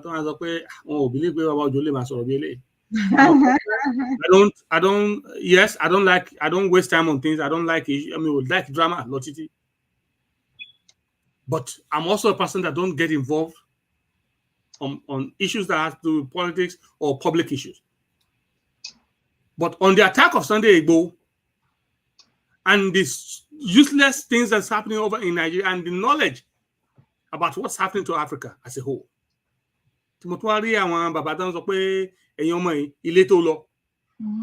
We cannot keep quiet. We cannot keep quiet. One cannot keep quiet. Tabalu, pepepe, bise egbefa laje. Tabalu bam bam, bise egbefa on laje. This kakulu bata bata. Kalu ni tó bá fẹ́ ya kó ya. Yeah. Àkọsílẹ̀ wa pé ibi báyìí la dúró sí. Èmi máa pé ibi òtítọ́ mo dúró sí. Ó dá mi lójú tó wájú Ọlọ́run ni. Mo rọ̀ wá tájọ wà nílé. Ẹ má jọ pé sọ pé kò kàn yín. Pàápàá jùlọ mo tún ń lo àkókò yìí láti rọ̀ àwa tá wà ní New York area, especially in the United States. Tẹ́ wà ní Britain, tẹ́ wà ní France, tẹ́ wà ní Europe, tẹ́ lè travel wá sí US ní September for the 78th United Nations General Assembly tó máa ṣe ní UN headquarters. There's going to be a mega rally there to let the world know pé àwa náà ni àkúrò ibi tá a fi sí yẹn náà la dúró sí. Pé ilé tó lọ fọmọ Yorùbá. Pé a ò ṣe Nàìjíríà mọ́. A sì ń tọ́ lọ́nà òfin, à ń tọ́ lọ́nà òfin, ṣùgbọ́n gbogbo ayé láti gbà. Pé ojú kan náà la wà, tẹ́ bá sọ ọ̀bẹ sókè nígbàgbà ìdí òtítọ́ náà làwọn àjókòó lé lórí. So bó rọ̀ wá ẹ darapọ̀ mọ́ wa. That's how to show us that you're not standing on the fence. Ló kan ẹ̀yin náà. Ẹ wá ẹ jẹ́ ká jọ pé there is power in numbers. Let them see us. But yeah, about politicians, these are all people in my district. Otherwise, can't vote you out of power. Please come and join us. Let us be together. Let us speak with one voice. Speak for one cause. The freedom of the Yorubas. A sovereign Yoruba nation. That's all we want. We're not asking for too much. Honestly, we're not asking for too much. We're not disturbing world peace. We just want to have our own peace on our own land without external influence. Ẹ ṣé gidi gan ni sà. Pàtó parí ètò, ẹ bá mi kí àwọn ará ilé sà, kí n ṣètò wá sọ ọ̀rọ̀ lé lórí sà. Lẹ́ẹ̀kan sí mo kí gbogbo àwa tí a darapọ̀ mọ́ wa lórí ètò yìí. Mo ń kí yín pàápàá jùlọ pé ẹ bá wa pín ètò yìí tá fi dé gbogbo àwọn ibi tó yẹ kó dé. Mo dúpẹ́ fún ìfẹ́ tẹ́ fi hàn. Àkókò tẹ́ ń fi sílẹ̀ láti máa gbọ́ wa. A dúpẹ́ pé àjọ máa fi inú konú, àjọ máa fi ọ̀rọ̀ wí ọ̀rọ̀, àjọ máa wo sàkó ọ̀rọ̀ tẹ́ and the opportunity to comment. Ó wà ńbẹ̀. A dúpẹ́ fún ìbáṣepọ̀ yín lágbára Ọlọ́run. Ìbáṣepọ̀ a ó rí kà sí ìtàn rere fún wa àti fún orílẹ̀-èdè wa. Gbogbo ohun tí ẹ bá ń tẹ gbogbo tí ẹ fojú sí Ọlọ́run ní dójú tì yín. Gbogbo tẹ́ bá dáwọ́lé lágbára Ọlọ́run a máa yọrí sí ayọ̀ dáradára. Wọ́n ní gbogbo ibi tí ẹlẹ́gbẹ̀dẹ̀ bá náà ló bá ti lù báyìí dídùn ló máa máa dún fún yín ní dáadáa ni. Gbogbo ọ̀nà tẹ́ bá sì tọ̀ Ọlọ́run á gbà fún yín ní ìní. Ẹ ṣé gan-an Ìyá Alájẹ mo kí yín. Thank you for your job. Thank you for everything you do.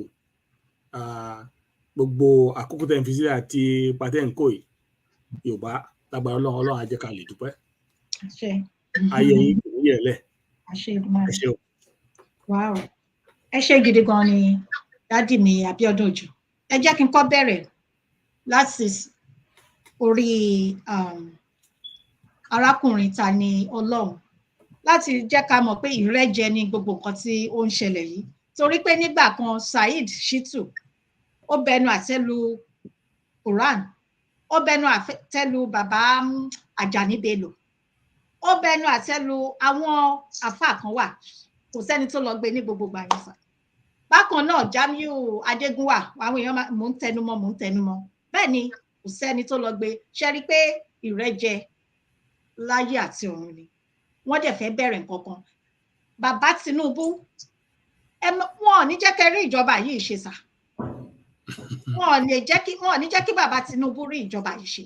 Àwọn nǹkan ìjẹ́ yìí gbọ́ òkè ìlú orílẹ̀-èdè Nàìjíríà abẹ́ ní Kwara wà, gbogbo wọn ò dẹ̀ sọ pé àwọn ò rí El-Rufai, gbogbo àwọn Fúlàní ni wọ́n wà nídìí kìíní, wọ́n fẹ́ gba ilẹ̀ wa ni. Ó wá di ọwọ́ yín bàbá, torí pé Yorùbá ni yín sà, Yorùbá ni ìran yín kẹ́ tó jẹ́ Nàìjíríà, kẹ́ tó mọ àwọn Fúlàní tẹ̀mí. Ẹ jọ̀wọ́ sà, mo fi ìyọ́nú Ọlọ́run mo fi ń bẹ̀ yín. Mo máa wá bẹ màmá mọ́mí Olúrẹ̀mí, ìyàwó wọn mọ́mí Olúrẹ̀mí Tinubu. Ẹ jọ̀wọ́ mà,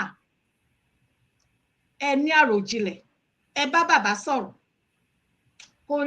Kò sí àtúnṣe kankan fún ìlú yẹn mọ́, torí nǹkan tí ẹ̀yin bá sọ ni ayé máa sọ, ní tí ẹ̀yin bá ṣe àti ni wọ́n máa sọ nípa tiyín.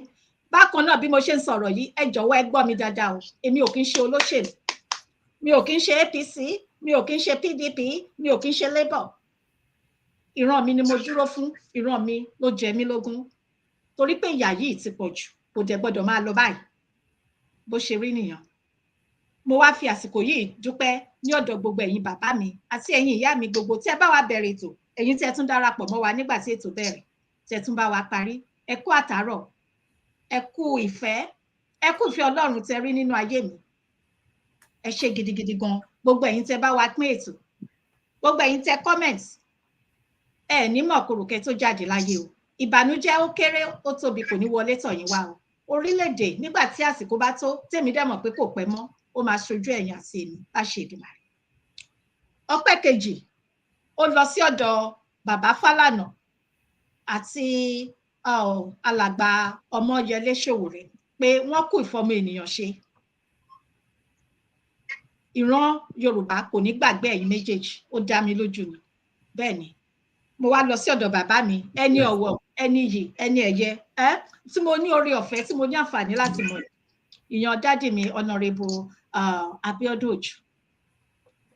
Mo ń gbà ládùúrà pé àti ẹ̀yin àti ìdílé yín, aya ọmọ yín, a ò ní wá yín tì o, lágbára Èdùmàrè. Nígbà tí àsìkò bá tó, tí wọ́n bá kéde orílẹ̀-èdè tuntun, ẹ máa lé sí lọ ní lágbára Ọlọ́run lórúkọ Èdùmàrè. Àmì àtẹ̀yìn náà. Ẹ ò ní kú ikú kan, ẹ̀dẹ̀ ní ṣàìsàn. Ẹni bá ro ikú sí yín, wọ́n máa nìṣó lọ́rùn dè yín láṣẹ Èdùmàrè. Ẹ ṣé gidigidi gan, ọpọlọ tí Ọlọ́run jogún fún yín kò ní bàjẹ́ o láṣẹ Èdùmàrè. Ẹ ṣé gidi gan ni, ẹ kú àdúrótì mi, mo dúpẹ́ o, mi ò lè dúpẹ́ tán. Dr. Maikola, ọmọ ìyá mi àtàtà, ẹ ṣé gidigidi gan ni, àjọṣe wo ní bàjẹ́ o. Àmín. Àrò Ọlọ́run, ẹ máa jèrè gbogbo àwọn ọmọ yín. Àtẹ̀yìn àtẹ̀mí, gbogbo nǹkan tá a rí tó ń dùn wá nínú, ó mí kò mí, kò máa ní parẹ́ mọ́ wa lójú o. Àtẹ̀yìn àti gbogbo àwọn aráalé láṣẹ Èdùmàrè. Ẹ ṣé gidigidi gan, Ọlọ́run aláàánú á bá wa dáàbò bo gbogbo àwọn èèyàn ọmọ Yorùbá tó wà ní ìlú yẹn. Mo wá gbà ládùúrà pé ta ni Ọlọ́run, ààbò Ọlọ́run tó dájú máa wà lórí ẹ̀, torí pé ẹ̀rù ń bà mí, ṣé mo, torí pé ìkà ni wọ́n kí wọ́n má lọ gun lábẹ́rẹ́, ṣé mo Ọlọ́run á ṣe ìyanu ṣá, àwọn onílẹ̀. Ọlọ́run jẹ́ kó wà láàyè. Àmín. Bó ṣe jẹ́ nìyẹn sà. Ó dàbí pé ká má lọ, ó wù ní ká máa ṣẹ́mọ̀. Mo mọ̀ pé tí bá filẹ̀ sí ọ̀dọ̀ bàbá mi Dàdé Abiodun Òjó, a máa lọ títí ṣẹ́mọ̀ ọ̀rọ̀ wà ṣùgbọ́n tó bá tún di ọjọ́ mẹ́jọ, èyí tí í ṣe ọjọ́ Àlàmísì tó ń bọ̀, ẹ tún bá wa pàdé ní dédé aago 9 orílẹ̀-èdè Nàìjíríà. Ẹ tún máa gbọ́ wíní ọ̀rọ̀. Tẹ́ bá ń gbọ́ wíní, àwọn kan wà tó yẹ kán máa pè ní ìjìnlẹ̀, ọ̀tọ̀lẹ̀ àwọn tó yẹ kán máa pè ní ìjìnlẹ̀, ọ̀tọ̀lẹ̀ nìkan tó ń pèrè ní ìjìnlẹ̀. Ẹ má bínú ẹ kọ̀ọ̀kan wá fẹ́ ṣe so tó dẹ̀ tó ní yes mi ò tiẹ̀ ṣe ẹ ṣe gidigidi gan ni. A máa fi eléyìí a máa fi ṣàlọ́. Ẹ bá mi kílé o dádì mi, ẹ bá mi kí mọ́mì. Wọ́n á gbọ́ ẹ ṣe gan-an dúpẹ́ o. Èmi máa ń sọ pé irú àwọn èèyàn yẹ tó yẹ pé èèyàn ò mind láti ṣe kíni láti bá ṣe àná, àwọn ni dádì mi Abiodun máa ń sọ ní àìmọye bàbá ní ọmọbìnrin kékeré ni ṣùgbọ́n ó ṣe wọ Ọlọ́run ló ń ṣọlá ẹ̀ ṣé wo ní bàjẹ́ láṣẹ Èdùmàrè. Ẹ ṣe gidigidi. God bless you. Ẹ bá mi kílé mà. Ẹ ṣe sá gbogbo ẹ̀yin ará ẹ̀yin bàbá àti màmá mi gbogbo ẹ ṣe àdúpẹ́ o, àjọṣe gbogbo ò ní bàjẹ́ o, ó dìgbà kan náà.